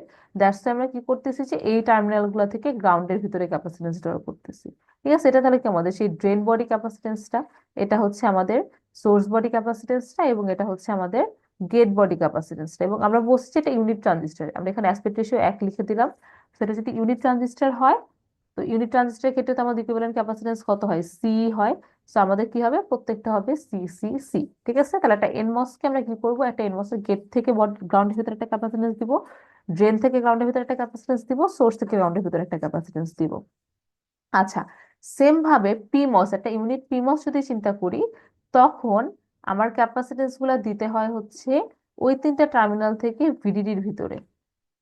পিমস এর ক্ষেত্রে হচ্ছে আমরা গ্রাউন্ডের ভিতরে না দিয়ে ভিডিডির ভিতরে দেই, কারণ সেম রিজন যে পিমস এর বডি ভিডিডি তে কানেক্টেড থাকে। আমার এনমস এর বডি গ্রাউন্ডেড থাকে, পিমস এর বডি ভিডিডি তে কানেক্টেড থাকে। দ্যাটস ওয়াই পিমস এর ক্ষেত্রে এই ক্যাপাসিটেন্স গুলো আমরা হচ্ছে গ্রাউন্ডে না দিয়ে আমরা ক্যাপাসিটেন্স গুলো দিব হচ্ছে ভিডিডির সাথে। ঠিক আছে, তো আমরা হচ্ছে এখানে ভিডিডির সাথে কানেক্ট করব, এখানে একটা ক্যাপাসিটেন্স, তারপর হচ্ছে আমাদের এখানে আর একটা ক্যাপাসিটেন্স, আর এখানে একটা ক্যাপাসিটেন্স। ঠিক আছে, তো আমাদের তিনটা ক্যাপাসিটেন্স। আচ্ছা, এটা তো গেল ক্যাপাসিটেন্স, আমাদের তো রেজিস্ট্যান্সও দিতে হবে। তো রেজিস্ট্যান্সের জন্য তাহলে আমরা নেক্সট কি করব, যে হচ্ছে আমরা এই যে মসফেটটা আছে এই মসফেটটা কি করে দিব, মসফেটটাকে এখন হচ্ছে আমরা রেজিস্ট্যান্স দিয়ে রিপ্লেস করে দিব। মসফেটের যে জায়গাটা আছে এই জায়গাটায় হচ্ছে আমরা এখন রেজিস্ট্যান্স বসায় দিব। ওকে, তো আমরা ইউনিট ট্রানজিস্টর যেহেতু চিন্তা করছি, ইউনিট ট্রানজিস্টরের ক্ষেত্রে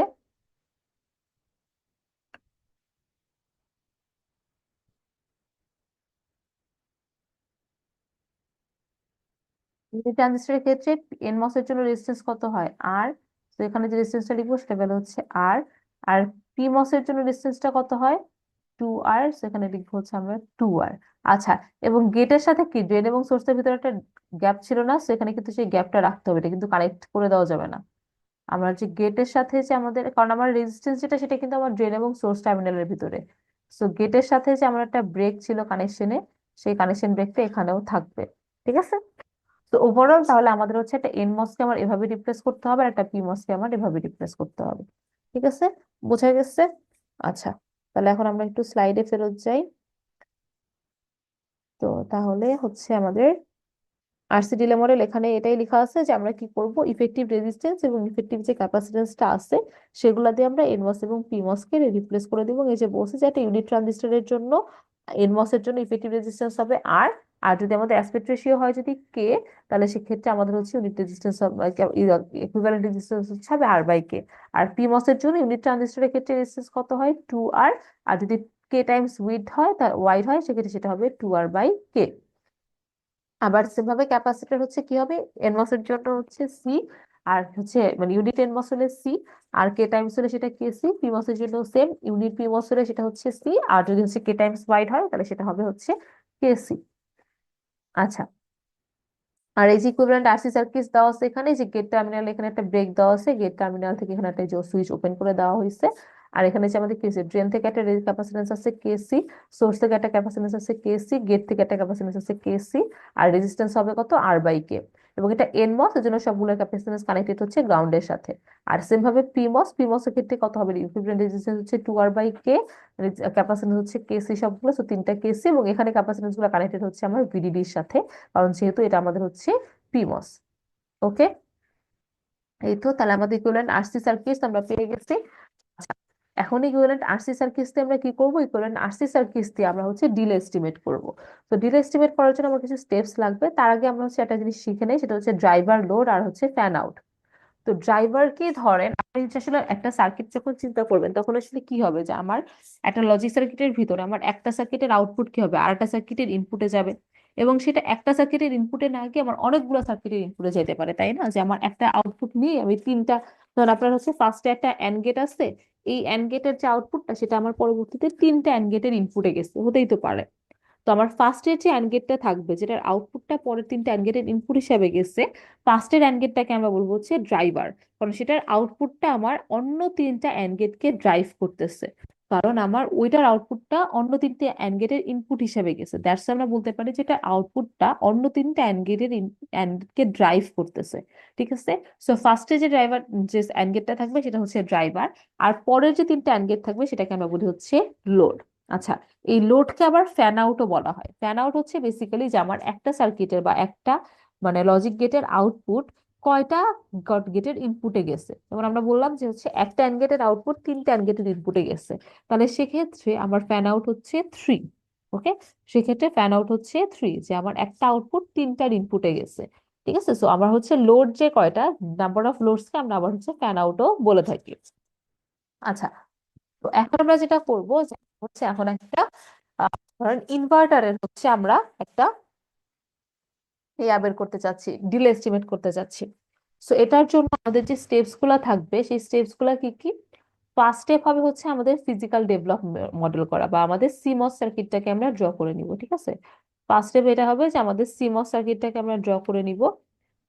পিমস সার্কিটটা ড্র করা হয়ে গেলে এরপরে হচ্ছে আমরা যেটা করব যে আমার এনমস এবং পিমস যে ট্রানজিস্টর গুলো থাকবে এগুলোর আমরা অ্যাপ্রোপ্রিয়েট উইথ চুজ করব।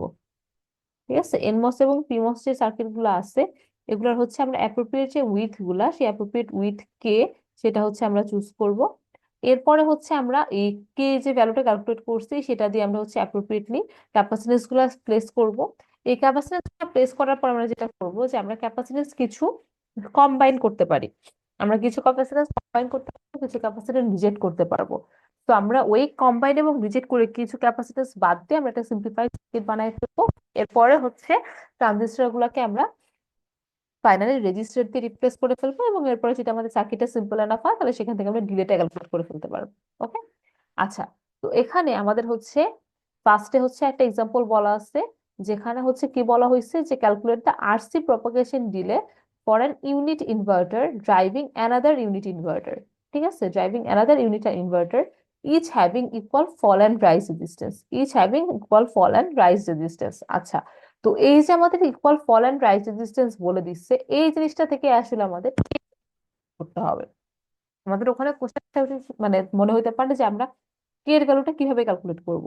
তো কে এর ভ্যালু ক্যালকুলেশন হচ্ছে হিন্টস হচ্ছে এটা যে আমাদের equal fall and rise resistance আছে। সো ইকুয়াল ফল এবং রাইজ রেজিস্ট্যান্স বানানোর জন্য আমার অ্যাপ্রোপ্রিয়েটলি কে এর ভ্যালুটা সিলেক্ট করতে হবে। আচ্ছা, তো আমরা স্টেপ বাই স্টেপ যাই। তো ফার্স্ট স্টেপ কি যে আমাদের সিমস সার্কিটটাকে ড্র করা। ফার্স্ট স্টেপ হচ্ছে সিমস সার্কিটটাকে ড্র করা। তো আমরা ফার্স্টে সুন্দর মতো বলে দেওয়া হয়েছে যে একটা ইউনিট ইনভার্টার আর একটা ইউনিট ইনভার্টারটাকেই ড্রাইভ করতেছে, মানে আমার একটা ইনভার্টারের আউটপুট আর একটা ইনভার্টার ইনপুট হিসাবে গেছে। তো আমরা সেই অনুযায়ী সার্কিটটা এঁকে ফেলছি যে আমাদের এটা একটা ইনভার্টার, এটা আরেকটা ইনভার্টার। ফার্স্ট যে আউটপুটটা আছে সেটা আমাদের সেকেন্ডটার ইনপুট হিসাবে গেছে। ওকে, সো এটাই হচ্ছে আমাদের ফার্স্ট স্টেপ। আচ্ছা, সেকেন্ড স্টেপে যেটা বলা হয়েছে যে হচ্ছে আমাদের কে এর ভ্যালু ক্যালকুলেট করতে হবে। আচ্ছা, এখন কোশ্চেনে বলা আছে কি equal rise and fall resistance. আচ্ছা, রাইজ রেজিস্ট্যান্স কোনটা হবে আর ফল রেজিস্ট্যান্স কোনটা হবে? আমরা বলছি যে রাইজিং আমার আউটপুট রাইজ হবে কখন, যখন আমার পুল আপ নেটওয়ার্ক অ্যাক্টিভ থাকবে। পুল আপ নেটওয়ার্ক যখন অ্যাক্টিভ থাকবে তখন সেটাকে আমরা বলবো হচ্ছে রাইজ, তাই না? কারণ তখন আমাদের আউটপুট কি হবে, ওয়ান হবে, জিরো থেকে ওয়ান হবে। আপ পুল করতেছে মানে কি, জিরো থেকে ওয়ান হচ্ছে মানে আমার আউটপুট রাইজ হচ্ছে। তার মানে আমাদের রাইজ নেটওয়ার্ক যেটা সেটা হচ্ছে আমাদের পুল আপ নেটওয়ার্ক। আর যখন আউটপুটটা জিরো হয় তখন সেটা কাজ করে কাছে কি কি দ্বারা, পুল ডাউন নেটওয়ার্ক দিয়ে। ঠিক আছে, সো আমাদের বেসিক্যালি এই যে এনমস পিমস নেটওয়ার্ক যেটা সেটাই কি আমাদের রাইজ নেটওয়ার্ক, আর এনমস নেটওয়ার্ক যেটা সেটাই কি আমাদের হচ্ছে ফল নেটওয়ার্ক। সো বেসিকলি এই পিমস এর যে রেজিস্ট্যান্স সেটাকেই তাহলে আমরা কি বলবো, তাহলে হচ্ছে আমাদের পিমস এরটাকে আমরা বলবো হচ্ছে রাইজ রেজিস্ট্যান্স, আর এনমস রেজিস্ট্যান্সটাকে আমরা কি বলবো, ফল রেজিস্ট্যান্স। তো এখানে কি বলা হয়েছে যে আপনার রাইজ রেজিস্ট্যান্স আর ফল রেজিস্ট্যান্স ইকুয়াল হইতে হবে। তার মানে কি হইতে হবে যে আরপি আর আর এন কি হইতে হবে, ইকুয়াল হইতে হবে। আরপি আর আর এন কি হইতে হবে, ইকুয়াল হইতে হবে। আচ্ছা, এখন আরপির ভ্যালু কত হবে? আমার যদি অ্যাসপেক্ট রেশিও যদি কে হয়, আরপির ভ্যালু কত হয়, টু আর বাই কে। এটা তো আমরা ডেফিনেশনে শিখে আসছি। অ্যাসপেক্ট রেশিও যদি কে হয় তাহলে আরপির ভ্যালু হবে টু আর বাই কে। আর যদি হচ্ছে আমাদের এসপেক্ট রেশিও কে হয়, আর এন এর ভ্যালু কত হবে, আর বাই কে।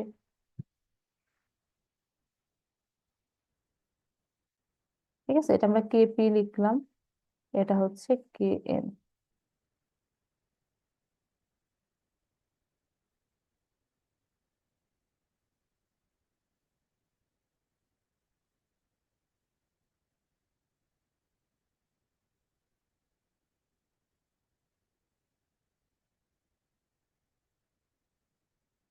এখানে এটা হচ্ছে আমার কে এন। ঠিক আছে, তো কোশ্চেনে তো বলা আছে আরপি আর আর এনটা কি ইকুয়াল। কোশ্চেনে তো আপনাকে বলে দেওয়া হয়েছে যে আরপি আর আর এনটা হচ্ছে ইকুয়াল।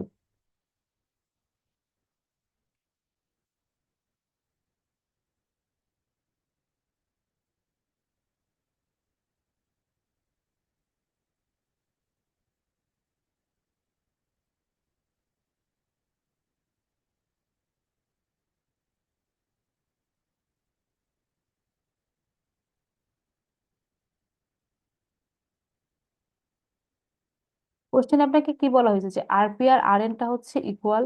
সো আরপি আর আরএন যদি ইকুয়াল হয়, আরপি কত ছিল? 2r/kp, আর আরএনটা ছিল r/kn।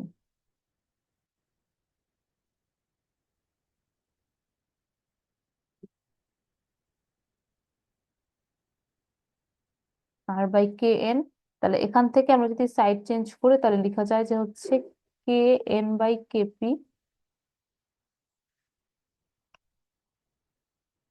kn/kp, এটা কত হচ্ছে? r/2r, বা হাফ।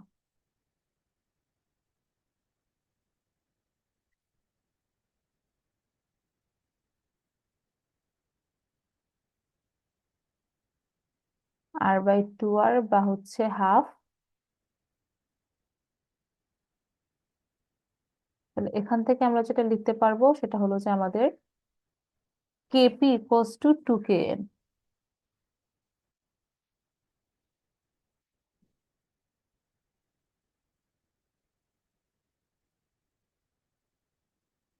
Equals to 2kn। আচ্ছা, so KP equals to 2kn। তার মানে বেসিকলি আপনার যদি হচ্ছে এখন আপনি ক্যালকুলেশনে যান, তাহলে মানে আলটিমেটলি আপনার হচ্ছে কেপি ইকুয়ালস টু 2kn, যেহেতু আমরা পেয়ে গেছি, আমরা kn লিখবো হচ্ছে 1, kn লিখবো হচ্ছে 1, তাহলে কেপি হবে হচ্ছে আমাদের 2। তার মানে আমাদের এটা হবে হচ্ছে 1, এন মস গুলো সব হচ্ছে 1, আর পি মস গুলোর অ্যাসপেক্ট রেশিও হবে হচ্ছে 2। ওকে, সো এখান থেকে হচ্ছে তাহলে আমাদের কে ক্যালকুলেট হয়ে গেল। তাহলে যে কে ক্যালকুলেট করার কন্ডিশন কি ছিল? যে equal fall and rise resistance. Rise resistance হচ্ছে পিমস নেটওয়ার্কের রেজিস্ট্যান্স, ফল রেজিস্ট্যান্স হচ্ছে এনমস রেজিস্ট্যান্সের রেজিস্ট্যান্স। তো আরপি আর আর এনটা ইকুয়াল হইতে হবে, এবং আমরা জানি যে হচ্ছে আরপি ভ্যালু হচ্ছে 2r/kp, আর এন এর ভ্যালু হচ্ছে r/k। সো আরপি আর আর এন ইকুয়াল করতে গেলে আমার কে এর আর কেপি হইতে হবে কত? kn/kp হইতে হবে হাফ, বা kn হচ্ছে 1, কেপি 2। তো এখান থেকে আমরা কে ভ্যালুটা ক্যালকুলেট করে ফেলছি, করলে এরকম আসছে যে আমাদের হচ্ছে 1 2 1 2 হয়ে গেল। তাহলে পরের স্টেপ কি হবে? আমার ইকুইভ্যালেন্ট রেজিস্ট্যান্স এবং ক্যাপাসিট্যান্স রিপ্লেস করা। তো এই যে পরের স্টেপে কি দেখেন, আমরা প্রত্যেকটা থেকে কি করছি, তিনটা টার্মিনাল থেকে তিন করে রেজিস্ট্যান্স, তিনটা করে ক্যাপাসিট্যান্স দিয়েছি, যে আমাদের গেট থেকে একটা, সোর্স থেকে একটা, ড্রেন থেকে একটা। পি মসের গুলো কি হবে? গেট থেকে ভিডিডি, সোর্স থেকে ভিডিডি, ড্রেন থেকে ভিডিডি। এন মসের গুলো কি হবে? গেট থেকে গ্রাউন্ড, সোর্স থেকে গ্রাউন্ড, ড্রেন থেকে গ্রাউন্ড। ওকে, সো এটা আমাদের ফার্স্ট স্টেজ। সেম ভাবে আমরা সেকেন্ড স্টেজটার জন্য করছি, কোনো ডিফারেন্স নাই, একই। আচ্ছা, এটা তাহলে আমাদের স্টেপ 3 ছিল।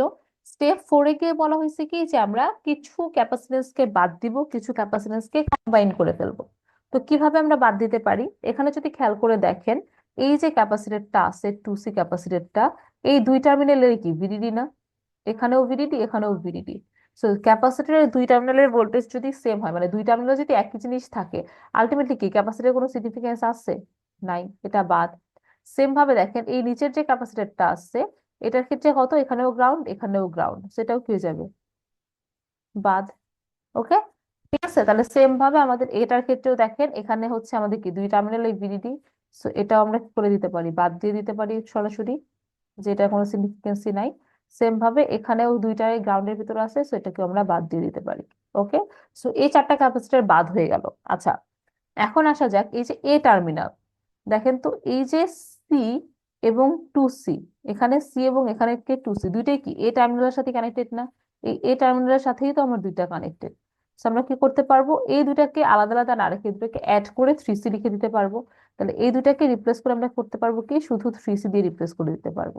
সেম ভাবে এখানে যদি ওয়াই টার্মিনালের দিকে তাকান, এই ওয়াই থেকে কি এই 2C কানেক্টেড, এই সি কানেক্টেড, আবার এই যে এখান থেকেই কিন্তু এই 2Cও কানেক্টেড, এই সিও কানেক্টেড। তার মানে আমাদের এই ওয়াই ওয়াই টার্মিনালের সাথে টোটাল আমার চারটা ক্যাপাসিট্যান্স কানেক্টেড, এই 2C, এই সি, এই সি, আর এই 2C। সো এইগুলো মিলে সবগুলো মিলে কত হবে? 6C। আমরা ওয়াই টার্মিনালে এই চারটা ক্যাপাসিট্যান্স কে আমরা রিপ্লেস করে দিব 6C দিয়ে। সেম ভাবে এখানে ফাইনাল আউটপুট যে টার্মিনাল, এখানে আমরা যদি ফাইনাল আউটপুট টার্মিনাল লিখি, এখান থেকে কয়টা ক্যাপাসিটর কানেক্টেড? দুইটা, এই 2C, আর এখানে একটা সি। তাহলে এখানে আমরা টোটাল রিপ্লেস করে দিতে পারবো কি দিয়ে? 3C দিয়ে। সো পরের স্টেপে গিয়ে আলটিমেটলি আমার এখানে একটা ক্যাপাসিটর থাকবে যেটা ভ্যালু হচ্ছে 3C, এখানে একটা থাকবে যেটা ভ্যালু 6C, এখানে একটা থাকবে যেটা ভ্যালু 3C। ওকে, সো আমরা পরের স্টেপে গিয়ে এটাই দেখতে পাবো। পরের স্টেপে গিয়ে আমরা হচ্ছে এটাই দেখতে পাবো যে এই যে দেখেন আমাদের হচ্ছে সবগুলাকে কি করে ফেলছে, রিপ্লেস করে ফেলছে। রিপ্লেস করে আমরা কি করে ফেলছি যে হচ্ছে আমরা এই প্রত্যেক এই টার্মিনালে টোটাল কত আসছিল, 3C আসছিল। সো এই টার্মিনাল থেকে গ্রাউন্ডের ভিতর থাকবে 3C, ওয়াই টার্মিনাল থেকে টোটাল মানে 6C আসছিল, সো ওয়াই থেকে গ্রাউন্ডের ভিতর থাকবে 6C। সেম ভাবে ফাইনাল আউটপুট টার্মিনালে আসছিল হচ্ছে আমার 3C, আমার ওখান থেকে গ্রাউন্ডের ভিতর থাকবে 3C। ওকে, সো হয়ে গেছে। তাহলে এর পরের কাজ কি হবে, আমরা ট্রানজিস্টর যেগুলো আছে সেগুলোকে আমরা রেজিস্ট্যান্স দিয়ে রিপ্লেস করে দিব। রেজিস্ট্যান্স দিয়ে যদি রিপ্লেস করে দেই, আমাদের হচ্ছে অ্যাসপেক্ট রেশিও কত ছিল, 2, মানে এখানে তো আমরা আসলে কি করছিলাম, মানে দুইটার জন্যই কত হবে, রেজিস্ট্যান্স আর হবে না। এনমস এবং পিমস দুটার জন্য রেজিস্ট্যান্স কত হবে, আর হবে। পিমস অ্যাসপেক্ট রেশিও ছিল কত, 2। সো 2R/K, মানে আলটিমেটলি কত আসবে আর। এনমস এর জন্য কত ছিল, 1। সো আলটিমেটলি কত হবে, 1। আর এটা তো আমরা শুরুতেই করছি যে ইকুয়াল ফল এবং রাইজ রেজিস্ট্যান্স করতে চাইছিলাম, সো দুটার জন্যই কত হবে, আর হবে। সো আমরা ফাইনালি কি করে দিব, ওই দুইটা আর দিয়ে রিপ্লেস করে ফেলবো। এই যে তাহলে আলটিমেটলি থাকবে এখানে আর, এখানে আর, এখানে 3C, এখানে আর, এখানে আর, এখানে 6C, এখানে আবার 3C। এবং এই যে এখানে কিন্তু গ্যাপ থাকবে মাঝে, কারণ আমাদের গেট ছিল এখানে। সো এখানে কিন্তু ডিরেক্টলি কানেকশনটা থাকবে না। সো এই যেখানে একটা মানে গ্যাপ দেওয়া হয়েছে, এখানেও সেম ভাবে একটা ব্রেক দেওয়া হয়েছে। ওকে, আচ্ছা, এই তো। সো এখন আমরা যদি হচ্ছে জাস্ট এই ফ্যান আউটটাকে বাদ দিয়ে ফেলি, মানে জাস্ট আমরা যদি চিন্তা করি যে এই ওয়াই নোডের ডিলে কত হবে, মানে আমি তো এতে ইনপুট দিব, তার জন্য আমার ওয়াই আসবে, তাই না? সো আমরা যদি এখন শুধু ওয়াই এর ভ্যালুটা বের করতে চাই যে আমার ওয়াই এ কতটুকু ডিলে আসবে, এ থেকে ওয়াই আসতে কতক্ষণ ডিলে হবে, তাহলে আমার কি এই জিনিসটা তো কোনো দরকার নাই, কারণ এখানে তো আমার কোনো কানেকশনই নাই, মাঝে তো আমার কানেকশন ব্রেক। তো এই জিনিসটা টোটালি কিন্তু আর কোনো দরকারই নাই। তো এই জিনিসটাকে বাদ দিয়ে জাস্ট আমরা কি করবো, এবং এ পাশে এইটুকুরও কোনো দরকার নাই, কারণ এখানে আমার একটা ব্রেক আছে। তো এই যে দুইটা আর 6C, এটাই হচ্ছে বেসিক্যালি আমার সেই নেটওয়ার্কটা। ওকে, সো ওই দুইটা আর 6C, এটাই আমাদের নেটওয়ার্কটা। তো যখন আমরা চার্জিং করব, মানে যখন আমার ইনপুট হচ্ছে 0, ইনপুট যদি 0 হয় তখন কি আমাদের পিমসটা কি অ্যাক্টিভ থাকবে, এনমস হচ্ছে অফ থাকবে, তাই না? সো এনমসকে আমরা কি করতে পারি, বাদ দিয়ে দিতে পারি, এটা তো আর তখন থাকবে না, জাস্ট আমার পিমসটা অ্যাক্টিভ থাকবে। তো তখন কি হবে, এই রেজিস্ট্যান্স দিয়ে এই ক্যাপাসিটরটা ধীরে ধীরে চার্জ হবে। তাহলে সেখান থেকে আমরা কি লিখতে পারবো, যে টি পিডিআর যেটা হবে, সেটা কি হবে, যে delay when Y going 0 to 1। ঠিক আছে, আউটপুটটা যখন 0 থেকে 1 হইতে যাবে, তখন সেটাকে আমরা কি বলতেছি, কি propagation delay of rising. So ultimately সেখান থেকে আমরা কত পাবো, যে আমাদের এই নেটওয়ার্ক দিয়ে যেহেতু হচ্ছে আমাদের হবে, রেজিস্ট্যান্স ভ্যালু হচ্ছে আর, ক্যাপাসিট্যান্স ভ্যালু হবে 6C। সো টাও এর ভ্যালু হবে 6RC। ওকে, সো টাও এর ভ্যালু কত হবে, 6RC। ঠিক আছে, আচ্ছা। আর এখানে কি প্রোপাগেশন ডিলে এবং কন্টামিনেশন ডিলের মধ্যে কোনো ডিফারেন্স আসবে, আসবে না, কারণ এখানে কম্বিনেশন একটাই, এখানে তো আর কোনো ডিলে আসা পসিবল না, এখানে একটাই পসিবল ডিলে, এখানে পসিবল ডিলে একটাই, যেটা 6RC। সো এখানে কন্টামিনেশন ডিলে আর ফলিং প্রপাগেশন ডিলে হচ্ছে সেম। আচ্ছা, এখন হচ্ছে আমরা কি করতে চাচ্ছি, সেম ভাবে ফলিং ডিলেটা ক্যালকুলেট করতে চাচ্ছি। সো ফলিং এর টাইমে কি হবে, যে আমার ইনপুট থাকবে 1, আউটপুট হবে 0। তো তখন কি আমার পিমসটা কি থাকবে, পিমসটা অফ থাকবে, সেটাকে আমাদের বাদ চলে যাবে। এনমসটা অ্যাক্টিভ থাকবে, এবং আউটপুট কি হবে, 1 থেকে 0-তে শিফট করবে, ও কি করবে, আমাদের ক্যাপাসিটরটা ডিসচার্জ করবে। সো আমার এই পাথে ডিসচার্জ করবে। সো এখানে আমাদের রেজিস্ট্যান্স কত, আর ক্যাপাসিট্যান্স হচ্ছে 6C। সো আলটিমেটলি আপনার ডিলেটা আসবে 6RC। ঠিক আছে, এবং এখানেও সেম, যে আমাদের কন্টামিনেশন এবং প্রপাগেশন ডিলেটা হচ্ছে এক্স্যাক্টলি ইকুয়াল। কন্টামিনেশন ডিলে এবং প্রপাগেশন ডিলেটা হচ্ছে এক্স্যাক্টলি ইকুয়াল, অ্যাজ আমাদের আর কোনো পসিবল কম্বিনেশন নাই। So আমাদের পসিবল ডিলে একটাই, সো কন্টামিনেশন এবং প্রপাগেশন ডিলেটা হচ্ছে সেম। ওকে, এই তো। তাহলে হচ্ছে আমরা মোটামুটি ইকুইভ্যালেন্ট আরসি সার্কিটস এর ক্ষেত্রে কি করব, ইকুইভ্যালেন্ট আরসি সার্কিট যখন আমরা বের করবো, তখন আমাদের ফার্স্ট কাজ থাকবে হচ্ছে আমাদের ইকুইভ্যালেন্ট সার্কিটটা ড্র করা বা সিমস সার্কিটটা ড্র করা। এরপরে হচ্ছে আমার কন্ডিশন দেওয়া থাকবে, সেই কন্ডিশন থেকে আমরা হচ্ছে বেসিক্যালি ইকুইভ্যালেন্ট রেজিস্ট্যান্স ক্যালকুলেট করব। সরি, সেখান থেকে হচ্ছে আমরা অ্যাসপেক্ট রেশিও বা কেটা ক্যালকুলেট করব। সো অ্যাসপেক্ট রেশিও বা কে ক্যালকুলেটেড হয়ে গেলে, এরপরে সেখান থেকে আমরা কি করব, আমরা হচ্ছে যে ট্রানজিস্টর গুলো থাকবে, সেগুলোকে আমরা তার ইকুইভ্যালেন্ট যে ক্যাপাসিটেন্স গুলো থাকবে, তিনটা করে, প্রত্যেকটা ট্রানজিস্টর থেকে তিনটা ক্যাপাসিটেন্স, সেই তিনটা ক্যাপাসিটেন্স আমরা হচ্ছে ড্র করব অ্যাপ্রোপ্রিয়েটলি কে এর ভ্যালু দিয়ে ম্যাচ করে। এরপরে সেই ক্যাপাসিটেন্স গুলো আমরা দেখবো যে কিছুটা আমরা কম্বাইন করতে পারি, কিছু আমরা এলিমিনেট করতে পারি, করে আমরা সিম্পলিফাই করে ফেলবো। এর পরের স্টেজে গিয়ে আমরা হচ্ছে কি করে ফেলবো, পরের স্টেজে গিয়ে আমরা সেখান থেকে হচ্ছে যে ট্রানজিস্টর গুলো ছিল সেগুলোকে রেজিস্ট্যান্স দিয়ে রিপ্লেস করে দিব। এরপরে ফাইনালি আমরা হচ্ছে ডিলেটা ক্যালকুলেট করে ফেলবো। এই তো আমার ওভারঅল স্টেপস। আচ্ছা, এখন আপনাদের মনে হতে পারে যে আমরা এই জায়গায় যখন আমরা হচ্ছে ক্যাপাসিটর গুলো ড্র করছিলাম, এই যে আমার ফাইনালি আমার যে ইনপুট ক্যাপাসিটেন্স, সেই ইনপুট ক্যাপাসিটেন্সের কিন্তু আমার কোনো কাজ ছিলই না, তাই না? আমরা ফাইনালি যখন চার্জিং ডিসচার্জিং টাইম বের করছি, এই যে 3C ইনপুটে যে আমার ক্যাপাসিটেন্স, এই ক্যাপাসিটেন্সের তো কোনো ভ্যালুই নাই, এটা তো আমার কোনো কাজেই লাগে নাই। তাহলে আমরা গেট থেকে কেন ক্যাপাসিটেন্স গুলো ড্র করলাম, গেট থেকে ক্যাপাসিটেন্স গুলো না ড্র করলেও পারতাম, তাই না? বাট এখানে কোনো কাজে লাগে নাই, ঠিক আছে, এখানে আপনি গেট ক্যাপাসিট্যান্স ড্র না করলেও পারতেন। বাট মাঝের স্টেটটাতে 6C কেন আসছিল বলেন তো? এটাতে কি পরের স্টেজের ইনপুট ক্যাপাসিট্যান্স গুলো অ্যাড হয়েছে না? আমরা যদি পরে আগের ফিগারটা দেখেন, এই টু সি আর এই সিটা কি ছিল? এই স্টেজের আউটপুট ক্যাপাসিট্যান্স। আর এই টু সি আর এই সিটা কি ছিল? পরের স্টেজের ইনপুট ক্যাপাসিট্যান্স। তো আপনি যদি এই গেট ক্যাপাসিট্যান্স গুলো যদি ভাবেন যে না, গেট ক্যাপাসিট্যান্স গুলো তো আমার কাজে লাগে না, আমি গেট ক্যাপাসিট্যান্স গুলো আঁকবো না, আমি জাস্ট ড্রেনার সোর্স ক্যাপাসিট্যান্স আঁকবো, তখন কিন্তু এই মাঝের যে নোডটা থাকবে এটার যে আপনার লোড ক্যাপাসিট্যান্স সেটা বের হবে কিন্তু ভুল। কারণ আমার এখানকার আউটপুট ক্যাপাসিট্যান্স মানে এই দুইটার ক্যাপাসিট্যান্স তো থাকতেছে, এই সাথে পরের স্টেজের ইনপুট ক্যাপাসিট্যান্স গুলোও কিন্তু আমার এখানে এসে অ্যাড হচ্ছে। ওকে, যদি আমার পরের স্টেজে যদি আউটপুট না থাকতো, ঠিক আছে, ধরেন এটা নাই, আপনাকে যদি ফ্যান আউট অফ ওয়ান না বলে দিত, জাস্ট যদি বলতো জাস্ট একটা ইনভার্টারের হচ্ছে আপনি ডিলে বের করেন, জাস্ট একটা ইনভার্টারের ডিলে, সেই ইনভার্টারটার আউটপুটটা কোনো আরেকটা ইনভার্টার এখানে যেরকম কি ছিল যে একটা ইনভার্টারের আউটপুট আর একটা ইনভার্টারের ইনপুট দিয়েছিল, আমার ফার্স্ট যে ইনভার্টারটা আছে সেটা ডিলে ক্যালকুলেট করতে বলছিল। যদি এটা না বলে জাস্ট বলতে যে এটা ইনভার্টারের ডিলে ক্যালকুলেট করেন, এই জিনিসটা নাই। এই জিনিসটা যদি না থাকতো, সেক্ষেত্রে আপনি যদি তাকায় দেখেন আপনার ওয়াই এর সাথে ক্যাপাসিট্যান্স কত আসতো? 3C আসতো না? এই ক্যাপাসিটরটা তো বাদ চলেই যাবে। এখানে 2C আর সি যোগ করে কত আসতো? 3C আসতো। তখন কিন্তু আপনার 6C আসতো না, তখন কিন্তু আপনার এই টার্মিনাল থেকে গ্রাউন্ডের ভিতরে ক্যাপাসিট্যান্স আসতো হচ্ছে 3C। ঠিক আছে, এখানে 3C না এসে 6C কেন আসছে? এই 3Cটা হচ্ছে বেসিক্যালি এই যে ইনভার্টারটা আছে সেই ইনভার্টারের ক্যাপাসিট্যান্স। এই 3Cটা হচ্ছে আমার এই ইনভার্টারের ইফেক্টিভ ক্যাপাসিট্যান্স, ঠিক আছে। আর এই যে আমার পরে যে আরেকটা ইনভার্টার আছে, এই যে ইনভার্টারটা আরেকটা ইনভার্টারকে ড্রাইভ করতেছে, সেই ইনভার্টারের ইনপুট ক্যাপাসিট্যান্স কত? 3C। ঠিক আছে, দেখেন আপনার এই ইনভার্টারের ইনপুট ক্যাপাসিট্যান্স কত, এই নোডের সাথে কয়টা ক্যাপাসিট্যান্স কানেক্টেড? দুইটা, একটা 2C আর একটা 3C। সো এটার ইনপুট ক্যাপাসিট্যান্স হচ্ছে 3C। সো বেসিক্যালি আমার এই ফার্স্ট স্টেজটার আউটপুট ক্যাপাসিট্যান্স প্লাস সেকেন্ড স্টেজের ইনপুট ক্যাপাসিট্যান্স দুইটা মিলে কত হয়েছে? 6C হয়েছে।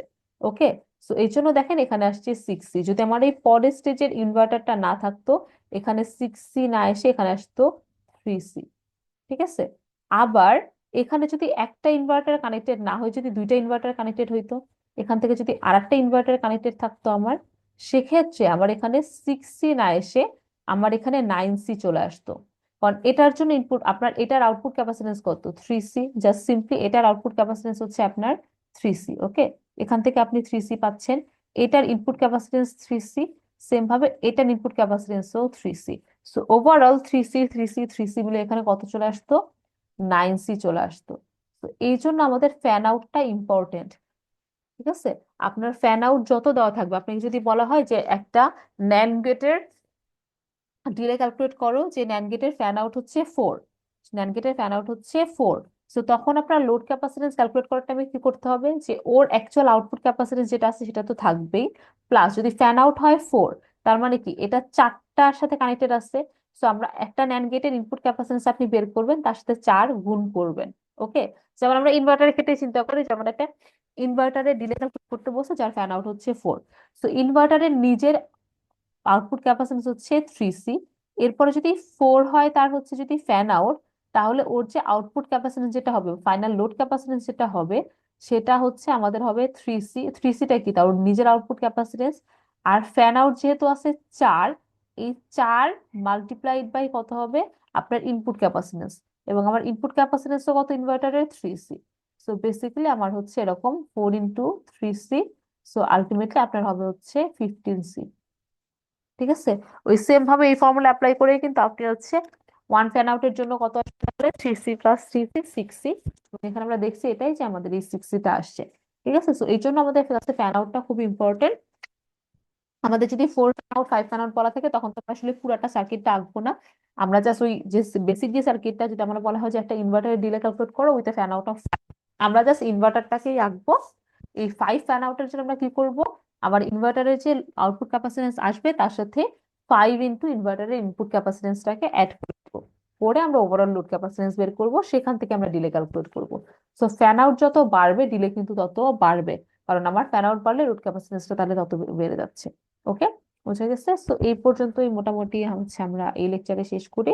আমরা নেক্সট লেকচার হচ্ছে আমরা ন্যান্ড গেট থেকে স্টার্ট করব, ন্যান্ড গেট, এবং এরপরে হচ্ছে আমরা সেখান থেকে আর একটা ডিলে মডেল শিখবো, যেটাকে আমরা বলে হচ্ছে এলমোর ডিলে মডেল।